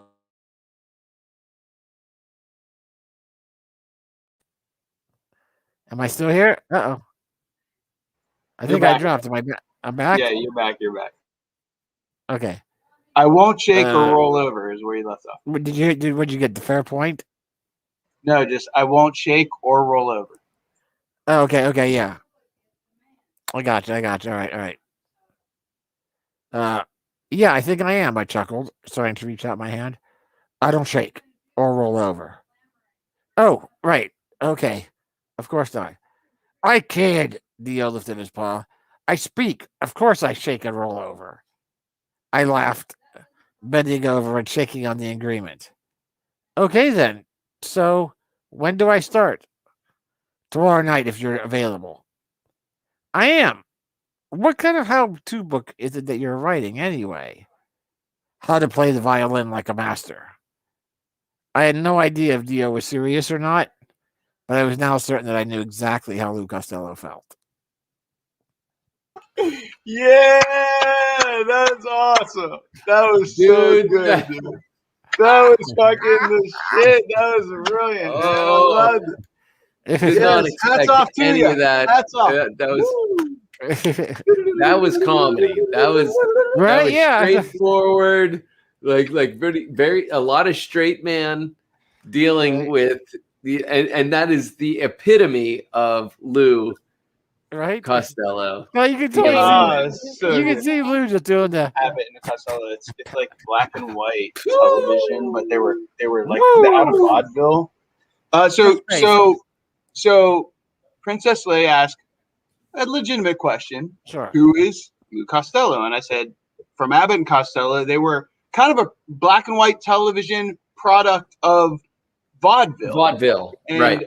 So very slapstick, very Who's dramatic. on first? They did what they did on stage in front of a live audience, and that's vaudeville. That's where that before there was television. That was how they did it. Right. Yeah, So they rolled it into a movie career. Yeah. A television career and a movie career. and then television. Yeah. Or was it vice versa? I think it was. I don't know if it was movies or TV first. Dan. Thank you, Judy, Janet. Thank you all. Yeah, it just struck me as a fun, humorous story that just came together for me. And it was funny. I like how the pug was like Robert De Niro, like 70s from New York, or like New Jersey or something. Like he just had such an attitude. It's like, aren't you like wrapped in a blanket and shit? Like, shouldn't you be comfortable? You're outside. Right. Yeah. You finally found someone that can like hear what you're saying. Right.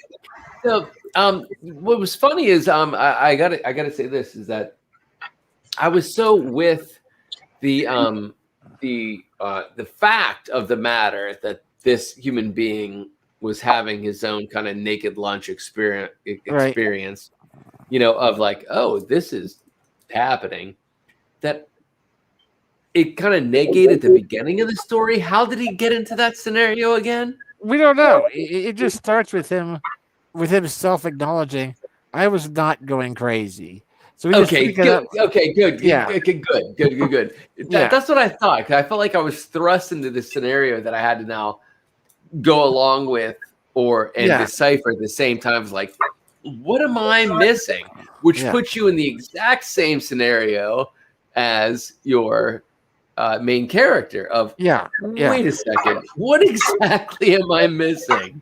You know, what is reality? So I was thinking of trying to give audience in the same scenario. I was thinking of trying to give some back, you know, like some remember like the main character thinking in his head how he got here and how could I work that in, you know, but that was 949 words right there.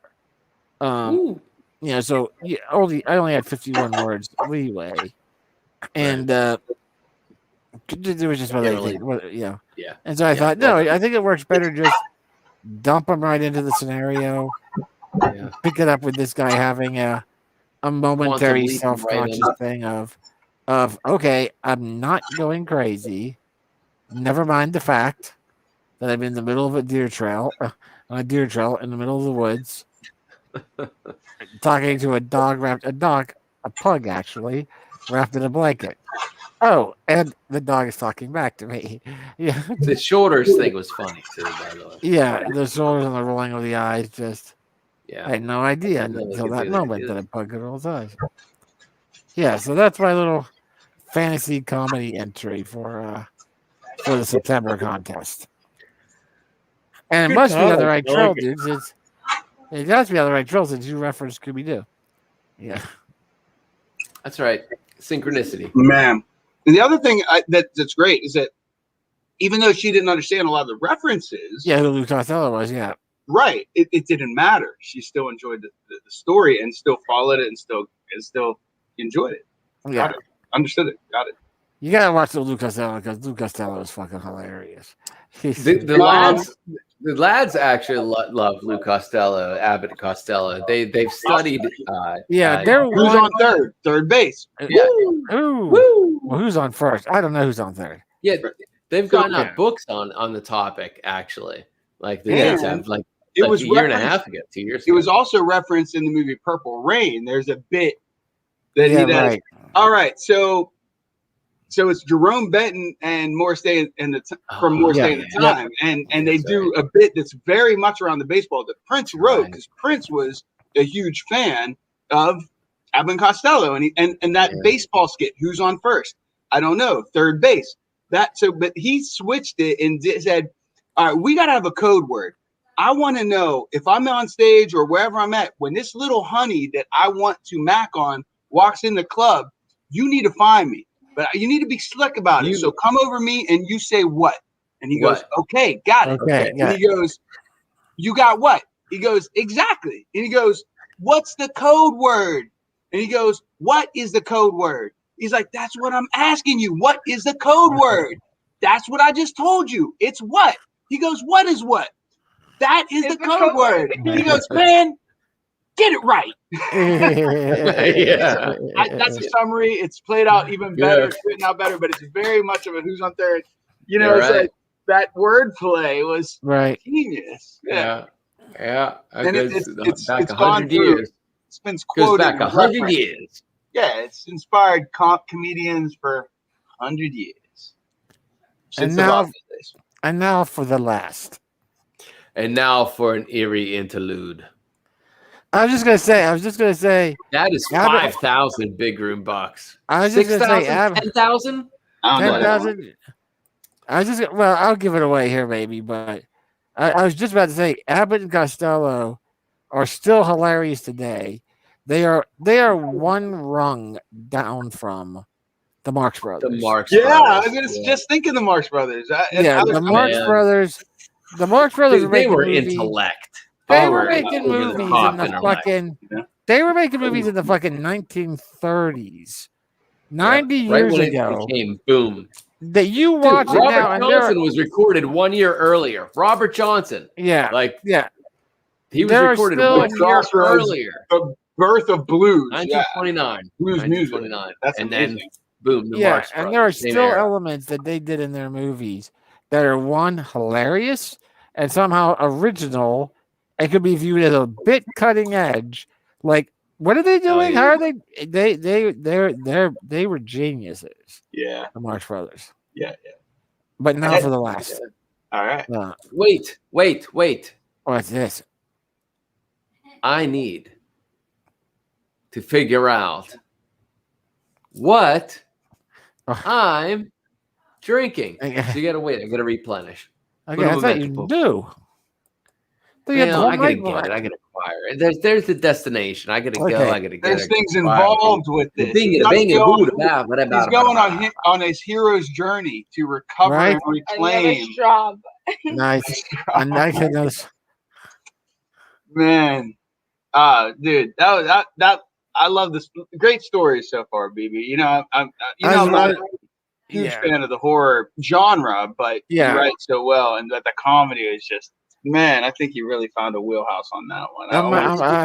I was much happier with the job offer than the Decompiled. You know, I thought Decompiled's a fine little setup for a potential horror universe, but I definitely liked a job offer. A job offer. It's so good. That's so good.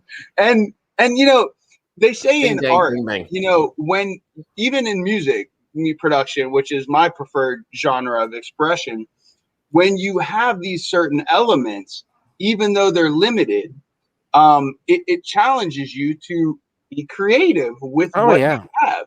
And sometimes more is not always better. Sometimes less is enough. And sometimes less. Yeah, really it really. So I think your last story, I mean, man, to burn that out of those random images and have some fun story told that kind of depends on the images, because you're so limited on the word, you're lacking the description of the images. But if we can visually see the images as we did reading the story, man, it's peanut butter and jelly. It's just put together. Peanut butter, jelly time. Peanut butter, jelly time. Yeah. You don't with need the baseball bat. Peanut butter jelly with the baseball bat. What these pictures are, if we see the picture. And this is what a movie does. No movie shows us pictures. And you got the actors. And, of course, lower delivery of stuff as well. You know, your reads are always enjoyable. So that's it, man. See you next week. Oh, wait. We're not going anywhere. There's one more. Right. One more. BB delivered. Here are the pictures for the quarterly challenge. Oh, that's not it. Let's see. There we go. Ooh. All right, does everybody see those? Looks like Miles Davis with face paint. Yeah, dude. So there you go. Those are the 4 pictures. Guy playing bagpipes, fan, a class or board type room, and the painted face. Yeah, that painted face. This is a common thing for runners now. They at the end of a race, they throw this dry ink in the air and you run through it, and it's that everybody ends up colored like that. So somebody had to. It looks like the play on that to me. Right. It also pollutes the lung enough that they can never race again. Never race again. Yeah. One and done. All right. This story is entitled One and done. No, Vibrancy. Vibrancy. All right. Yeah. Much better. Yeah. Here we go. Vibrancy. So, while there are theoretically infinite colors in the universe, Professor Tanaka said excitedly as he circled the infinity symbol on the chalkboard, the human eye can only detect between 2 and 3 million of them. Despite the oppressive heat and humidity in the classroom, Bree smiled. Mr. Tanaka's color variations and their effects on magic class was the highlight of her curriculum. Even though every day more and more people believed the world was ending, it was inspiring to see someone exuberantly sharing knowledge about something they obviously loved. And this is the truly awesome thing about color variations, Tanaka said, turning towards the class and pointing over his shoulder to a bar graph of subtly changing hues. For every one of those fluctuations in pigmentation, there is some effect on the spell you are casting. Every single one, whether the human eye can detect it or not. Someone sitting in front of Bree raised their hand. Yes, Inspector Gadget, go. Tanaka was famous for giving his students nicknames which were exclusively cartoon characters from the 80s and early 90s. Does that mean that if there are unlimited colorations available, Inspector Gadget began? Precisely, Tanaka cut him off. There is an unlimited number of variations for any spell you learn. This is why studying color variations is, without exception, the most important aspect of spellcasting you will learn. He moved over to one of the dozen or so electric fans, straining to keep the air circulating in the room. If only he had more time to learn, he whispered more audibly than he had intended. Professor? Bree raised her hand. Yes, Shira, you have the power, Tanaka pointed at her. Does that mean you agree with what some people are saying? That the world is ending? That Armageddon, the apocalypse, the descent, whatever you want to call it, is real and is happening right now? Tanaka raised his shoulders in the shrug of a man who had been asked a question that he honestly did not know the answer to. There are certainly signs that could be interpreted as such. He moved away from the fan. Our Earth seems to be descending into some sort of terminal event horizon. The climate is becoming less habitable day after day.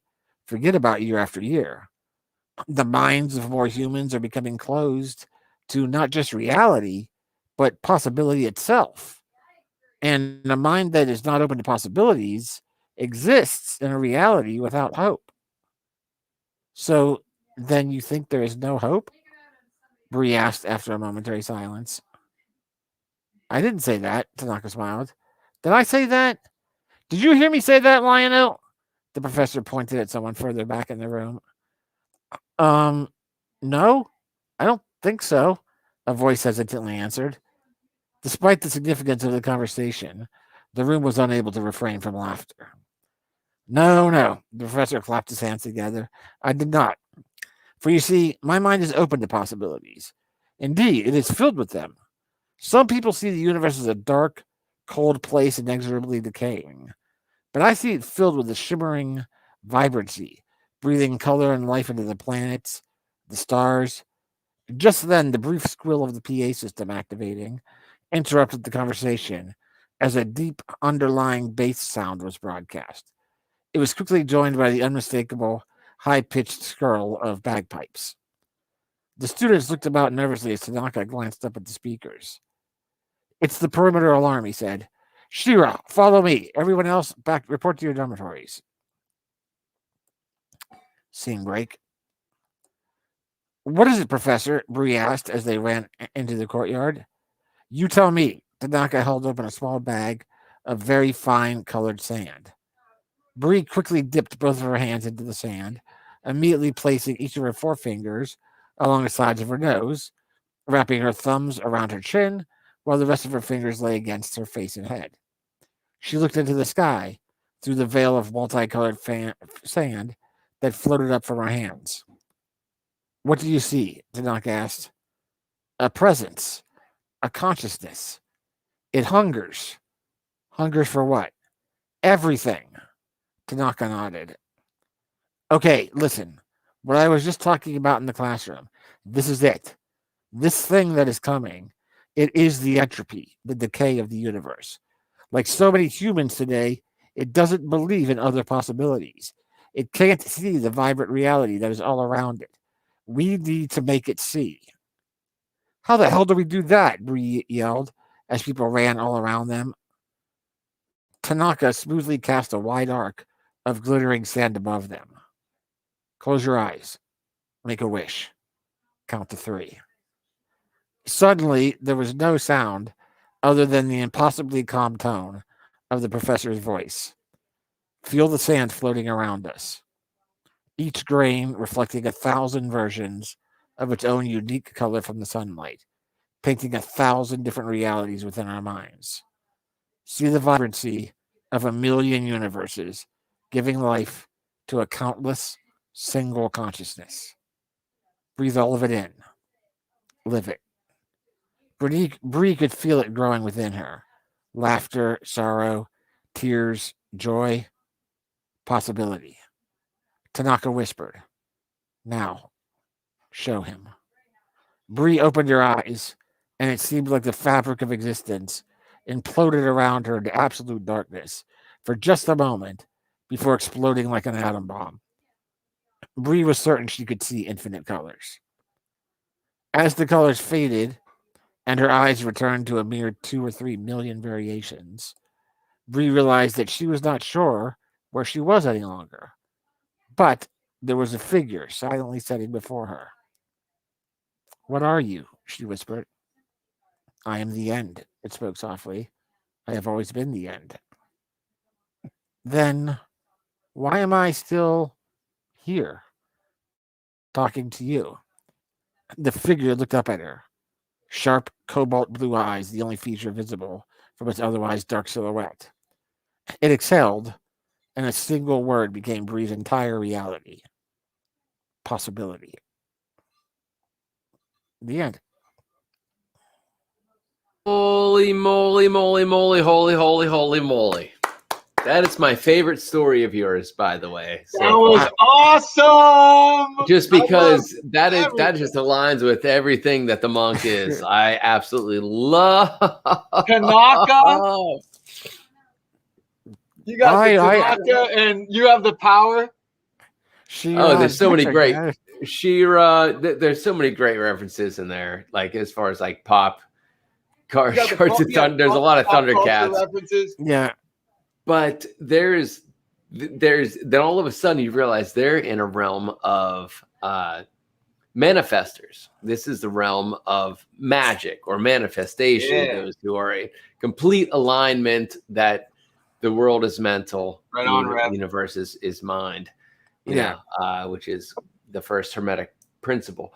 But then it goes into that all of a sudden, like the end, the nothing is there, which is a really great reference to the Never-Ending Story. Yeah, there's so many Never-Ending Stories. Like I definitely got the Never-Ending Story vibe. So good, very impressive, very impressive. That's why now you're all envious. Now you all know why he was our DM.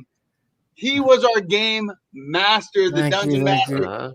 Me and T, you think we're creative? Because we hung out with this guy. That's why. One of the reasons. In the early years, that's why. We challenged each other. Now you're getting a little glimmer. You get a little. You're starting to see some colors. We challenged each other, man. I think that's a really good standalone story. I agree. But it's also, it's essentially Cobalt drops in there. Yeah, it's a sequel to The Descent. The story that I won with was called The Descent. shot from the perspective of Cobalt, you know. But she even mentions the descent, you know, when she says, so you believe what everyone else thinks, that Armageddon, the apocalypse, the descent, whatever you want to call it. Yeah. Yep. You know, but you don't need to read the descent to enjoy this story. You can read this story on its own. By no means, but you can connect to a huge, bigger question of that reality, you know, and that's what I think all literature, all information stems from the question, whatever question there is. That's the only reason to have any fucking conversation whatsoever is a question. Like, that's the only reason to have interaction with each other is to answer questions. Yeah, that is also one of my own personal favorite stories. That's wonderful. That's my favorite. Oh my God, man. Holy shit, BB. Send that to me. It comes in at 1,000 word maximum. It came in at 999 words. Woo! Master number. That's it. 999 words. That's this is growth. Nothing is trivial. You got to spend time in your art form. Nothing to is be able trivial. To get to that level of perspective. Master. Yeah, that's master. I will be sending out links to everybody tomorrow to vote. So vote, share it. Fuck yeah! Because if that story could win the quarterly, then I go to the final championship next June. Yes. Very wise then to tie it in. That they set you up to tie it in. Like that's nothing is trivial. They set you up to tie that in, and they'll see it. They'll see it. You know. Same panel of judges. There's no judges. It's just votes. It's the same. Okay. It's the same editor and same publisher. It's the same. Oh yeah, which is the big vote. Yeah. Yes. They'll see it. That's the most important part. Yeah. Damn, that was so good. I almost want to hear it again. I've read it. I'd hear it again. I've read it way more than I should in my own time lately, just because I keep reading and going, did I write this? Was that? Yes. Gifted. Yes. And that's when you're an artist. Like, that's the best point, right? When you're when you channel it and you're just like, yeah, Michael Jackson talks. All the great ones talk about like, I just tapped into it. And I was a conduit. I wrote it in one night. I was looking at it. I was thinking on the pictures for about 3 days, and nothing was coming to me. Wow. And I got in front of the computer, and Karen was out of the house for a while, and I put on some music in the background, and I was just sitting there, and all of a sudden I was like, all right, what if I make it like a spell casting thing? And started writing, and so your wheelhouse, it's fucking perfect. Yeah. And then it just rolled. It just rolled after. Man, it addresses everything. It's so good, man. On that topic, as far as there's so much information. Alan Watts talks about it. So many great minds talk about. It's about the Wu Wei, the flow, the you as a conduit, connecting to all of the stories, all of the images that have ever been created and ever will be created, because time does not exist. You actually align yourself to the best possible result. And you just become this conduit to that flow, to the flow. Right. But that's the mindset. It's like, I know the end result is going to be the one that connects, the one that is the most high vibe, if you will.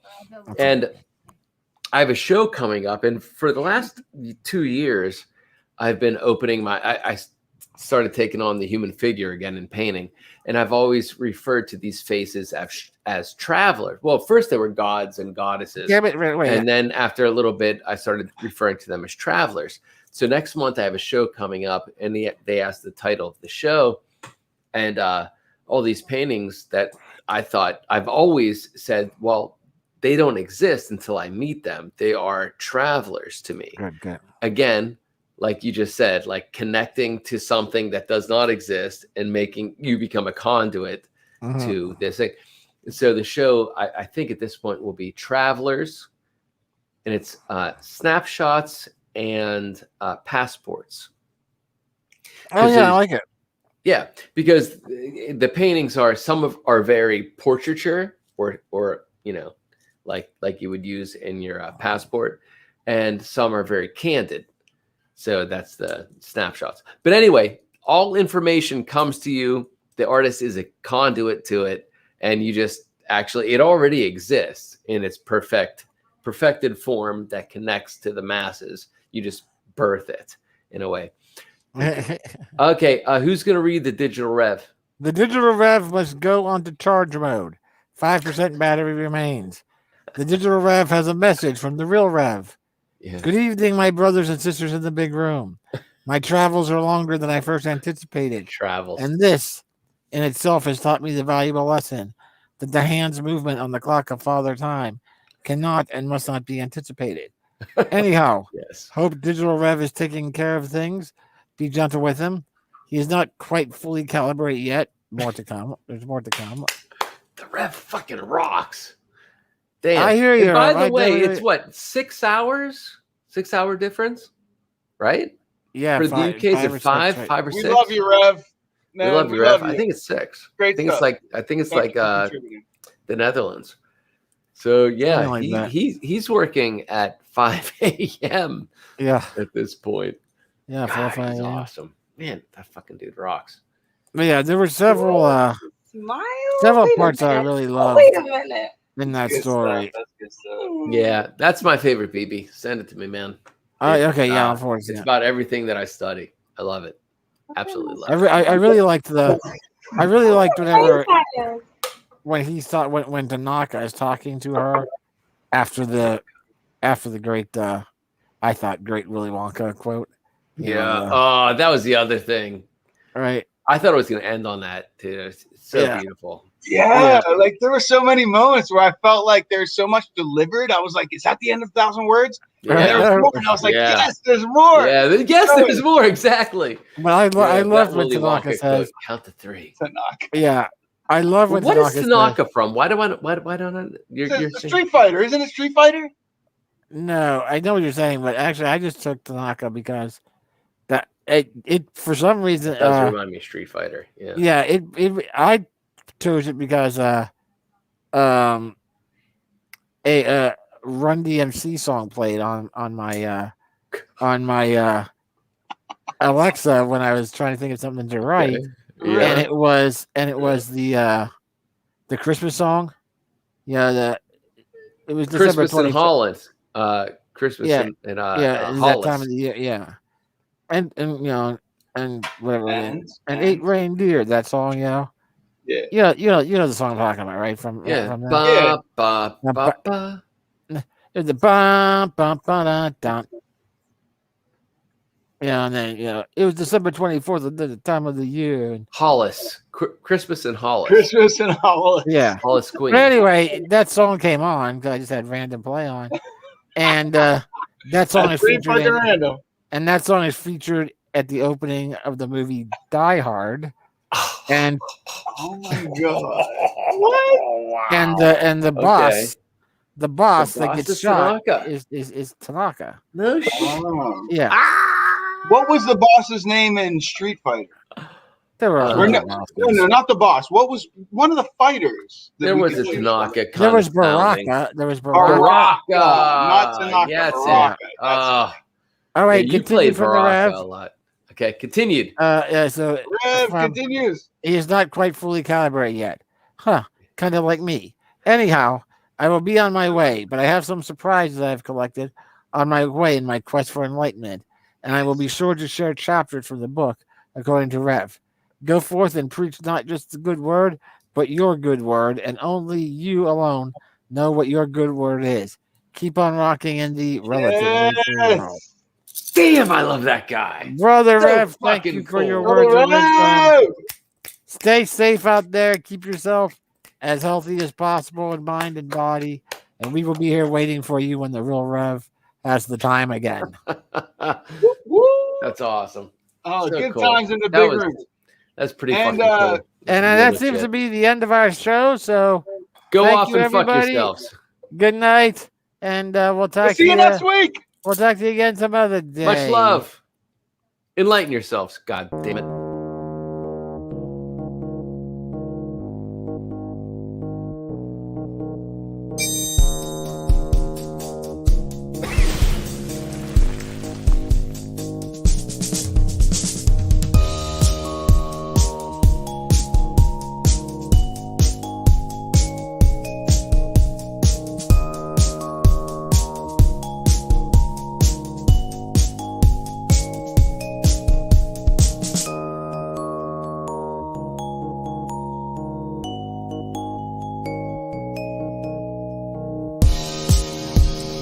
Wizard Man, summoned from the northern realms of Pennsylvania, What? Slay Dog.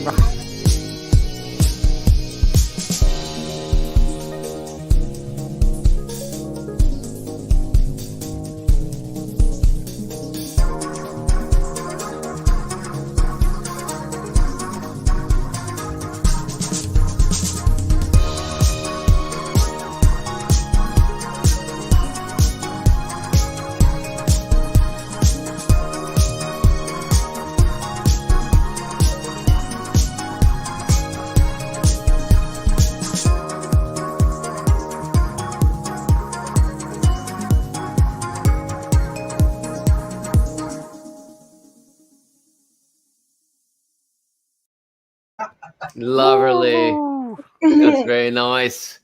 I like that that the photo of the ponderer of the night galaxy. Oh yeah. That's a new image. I like that a lot. Yeah, this is a couple of them, not in all of them, but Oh, Princess May has glasses as well. Quite. Quite. Your Majesty. Quite. Your Honor. Your Majesty. He's always like, no. He likes me to be blind. Why? So I can see only her.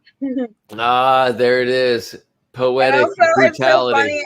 I'll hide his glasses, so he'll be like, Thelma. He'll be like, babe, Thelma. have you seen my glasses? I'm like, no.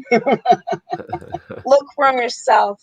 And I'm like, me.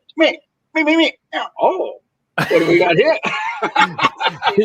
Those aren't my glasses. What was the cartoon with the blind guy? Yeah, that's what I was going for. That's what I was going Mr. That Magoo? was his name. Mr. Magoo. Mr. Magoo. That's it. Yeah, which I think Steve Martin played in a movie. yeah. He also did the Pink Panther, but he did Mr. Magoo as well. The Pink Panther was a great movie, though. That's like, funny. The original Pink Panther with him. He slayed in that one. He princess slayed it. He princess slayed. Hey. Bing bang a booble. I say this to you all. I love all of you. I will always love all of you all. But you got to go. Yeah. I will not be with you on the hour of my birth. But I will be saying good night. Click out. Yeah. Good night. And I remove Happy the ring. My 11th birthday. 111th birthday. I've known some of you twice Half as as long much. as I like. And I like less than half of you. Half as much as you deserve. Yes. You know what, man? Like, this is talking. Not only is it the year of my birth, but I think that everybody has a year of my birth. Listen to me. The time of year of my birth. But I think everybody has that odd inclination of reality awareness to the cycle of life around when they were born. You know, it's like, you know, all of our memories are only hinged to emotional aspects of our heightened or lower barometer of life. So like, I think that, where did you come from, big guy? Good. No, but in all actuality, this time of year is always very big on my beginning of my adventure, right? Sure. So this time of year, like right after my birthday, like I start watching the Hobbit cartoon. I start like listening to Hawk the Slayer soundtrack. And as autumn leaves are falling round, it's time I'm on my way. Led Zeppelin reference. The adventure. 100 big point, only 100 big room bucks for that. Yeah, only 100 for that. Led Zeppelin reference. If you don't know, you need to know. There's a reason you should know. But in all honesty, like this time of year, like something sparks and I go into D&D adventure mode. And when that sparking vagina pops up and opens itself to me, I am entering it in full-fledged adventure mode. And like, yes, adventure mode. I shall return. All right. Yeah. I hear you. You know what's funny is like, I think when, as a younger man, when I didn't have as much creations that were moving in their own direction in this multiverse reality, or, you know, or the awakened eye reality, the wake dream reality, collective, but changes on a day-to-day basis. But nevertheless, more anchors other than just friendships, you know, I still would jump in there. I still would, because I don't think it has in my reality of going into that, I know that I shall return with the great gift. Yeah. And like the hero's journey, like Joseph Campbell with the hero's journey. Yeah, you're coming back out. The return. Yeah, you're coming back out. You're coming back out at the exact moment you entered. No time. Absolutely. Yes, with mad skills, mad gifts. Yeah, but you will have lived at least a full other life in some other dimension and come back with all that knowledge and memory. That's what will happen. That's the Hermes Trismegistus, yes. Or you're segmented into 1,000 different parts and flop. And you shatter and you fall flopping on the floor like you so put your much hand Jello cubes. Right. Sometimes the portal does take your hand. Yes, sometimes it does. But I think it's always a question. Like it's that where it's a Galahad question, really. You know? Right. Yeah. Sir Galahad, as in Sir. Correct. Yeah. As in Knights of the Round Table. The quest for the Holy Grail. Yeah, and it's like where's your heart?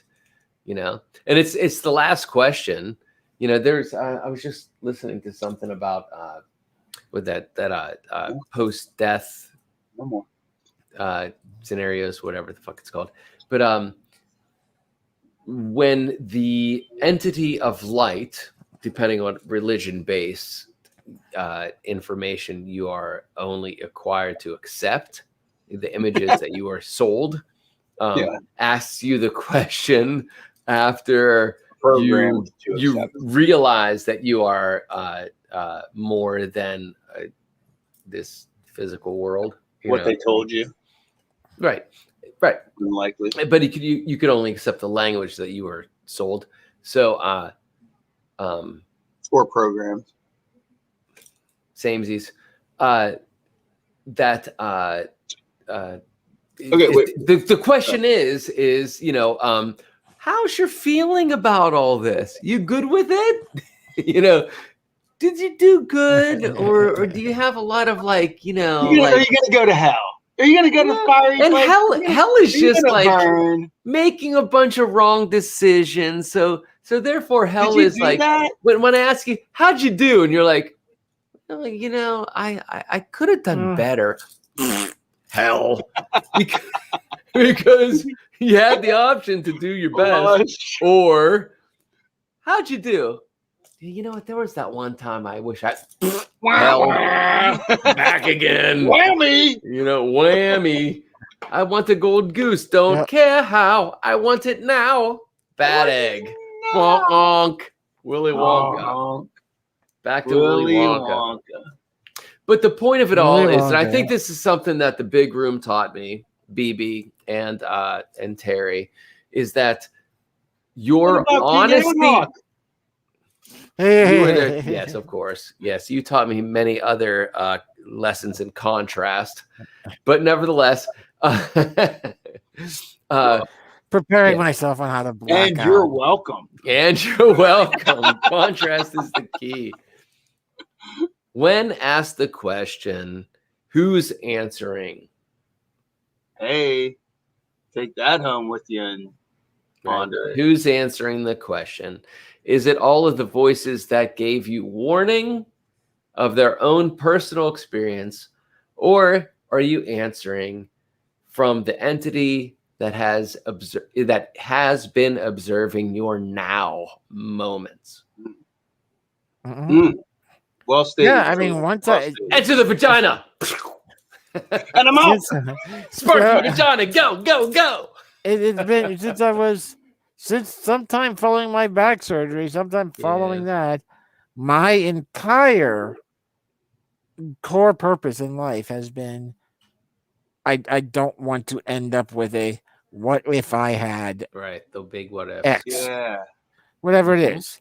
I don't care if the end comes with me jumping off a cliff to escape a dragon, or in a nice comfy bed when I'm cuddling with a dragon plushie. Cuddling with a dragon that has kept me alive to 146. Yes.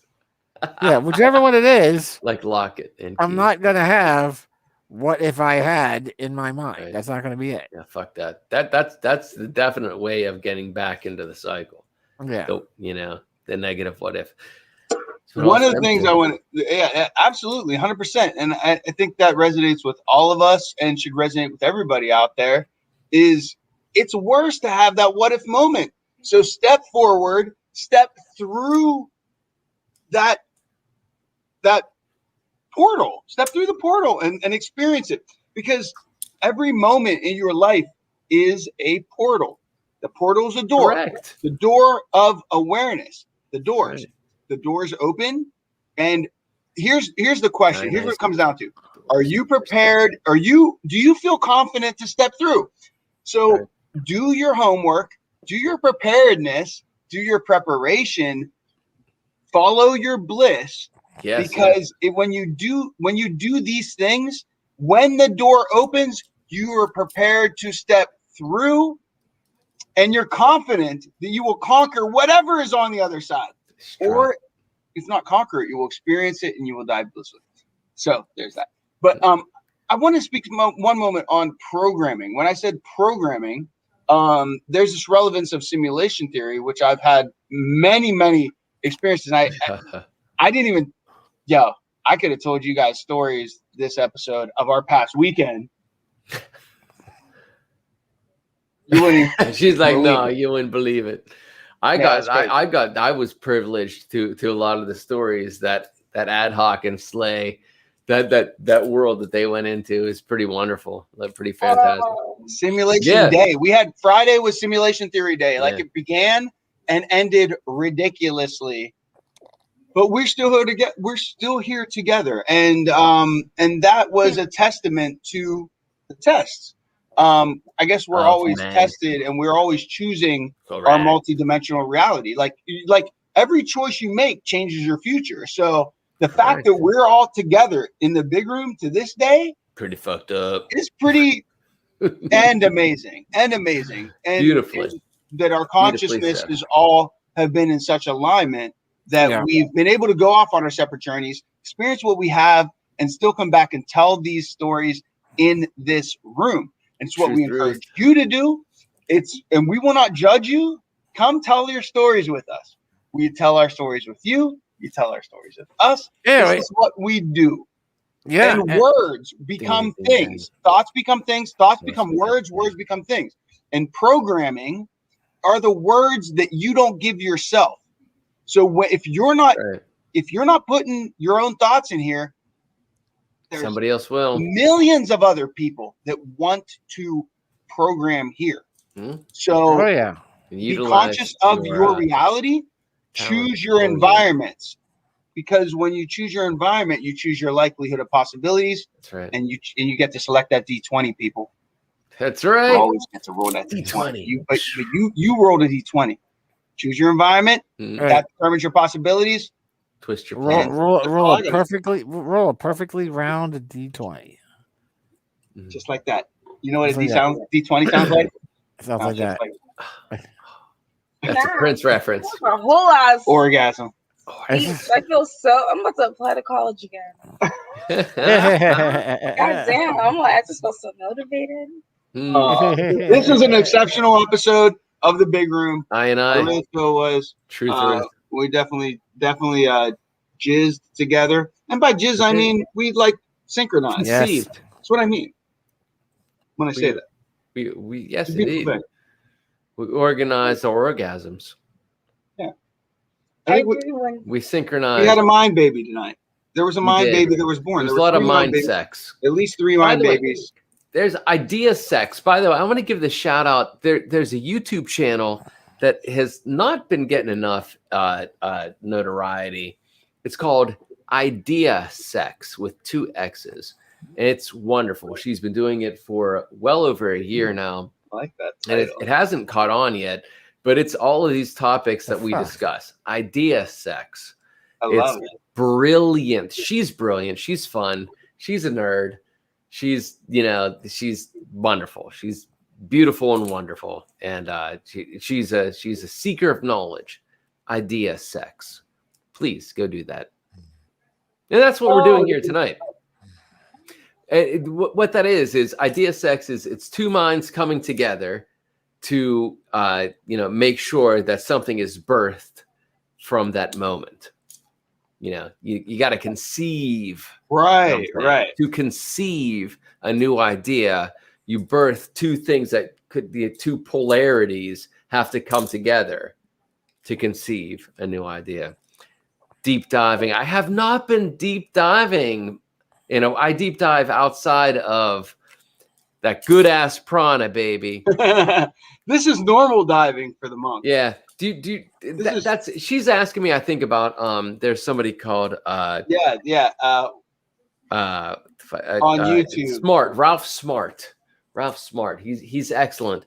That's who sent me on a bunch of quests. No, I listen to a bunch of different things now, and reach out to me. I'll let you know. But nevertheless, Idea Sex. Check out Idea Sex. I think she's better than Ralph Smart these days. And she actually did a shout out to Ralph Smart a couple months ago. But yeah. Oh, it's definitely that feeling of that birth happening. Yep.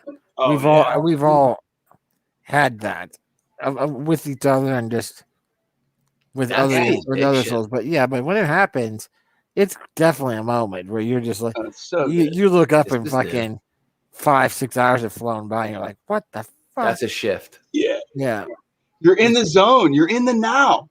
Yeah. It's the artist. It's the artist, the way of the artist. The way of the artist is to be in the now.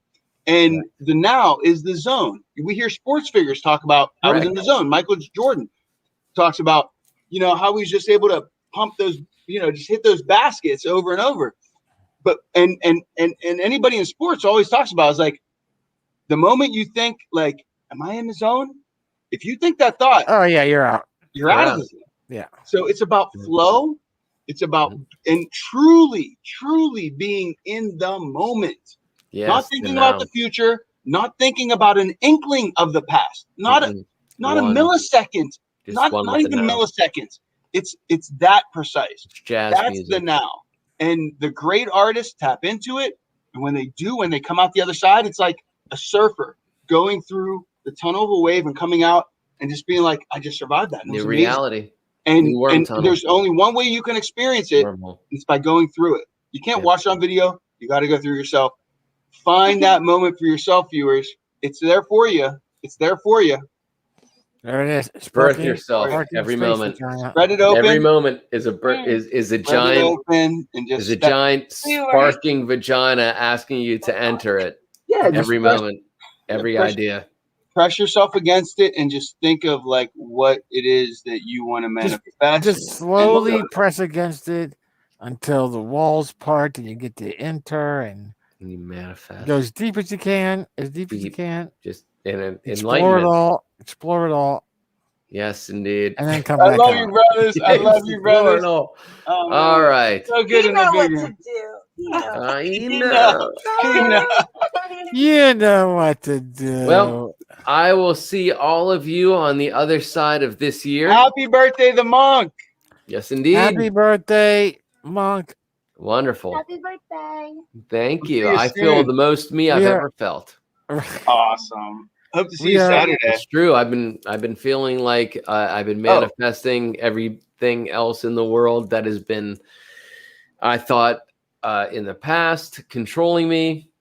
I've pretty much taken control of that shit. And the things that haven't that I think that will never actually align with the necessity of my control, I've only given them the percentage that they need to keep going. And I will birth other ideas outside of those that have thought that they were. Well, I definitely hope to manifest more collaborations between me and you. And indeed, all of us three, of course. It's been a great year. It's been a great, it's been this show's been really great for us to connect again, and really inspiration. So yeah, I love it, and hope to see you, BB. We'll talk offline about possibly meeting up what your schedule allows for the Leaning Cask. Yeah. If we can align that sometime next week, and there we go. We'll talk to you guys offline. Yeah, I think a Wednesday. Well, we're here on Wednesday. Let's talk about it offline. Yeah. Talk about it offline. Let's sort it out for sure. Cool. Everybody out there, thanks for joining in. Thanks for sticking around. Thank you, Rev. Thank you, Tanuda Randall. Thank you, JM. Thank you, Princess Slay. Thank all of you for. I always love all of you all, which is one of my favorite quotes. Until then, go explore your reality. Make sure that it is on your terms being manifested. Because why else, right? Go Life's play. too short. Yeah. Go play with yourselves. No what ifs. It's your simulation theory. Go play with yourselves. Grab it by the pussy. No what ifs. And step through.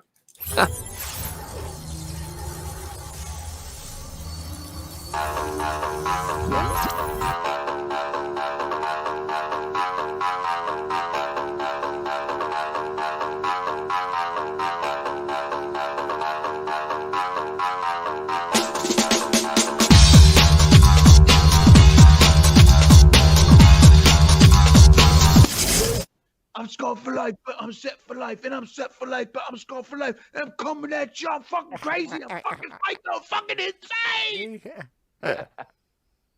That's the fucking chorus right there. You nailed it, dude. You nailed it. You nailed it. And you visually transformed into fucking Joe Rogan. You did. You fucking, Joe Rogan. Yeah. Yeah, you did. You visually transformed into Joe Rogan. It was amazing.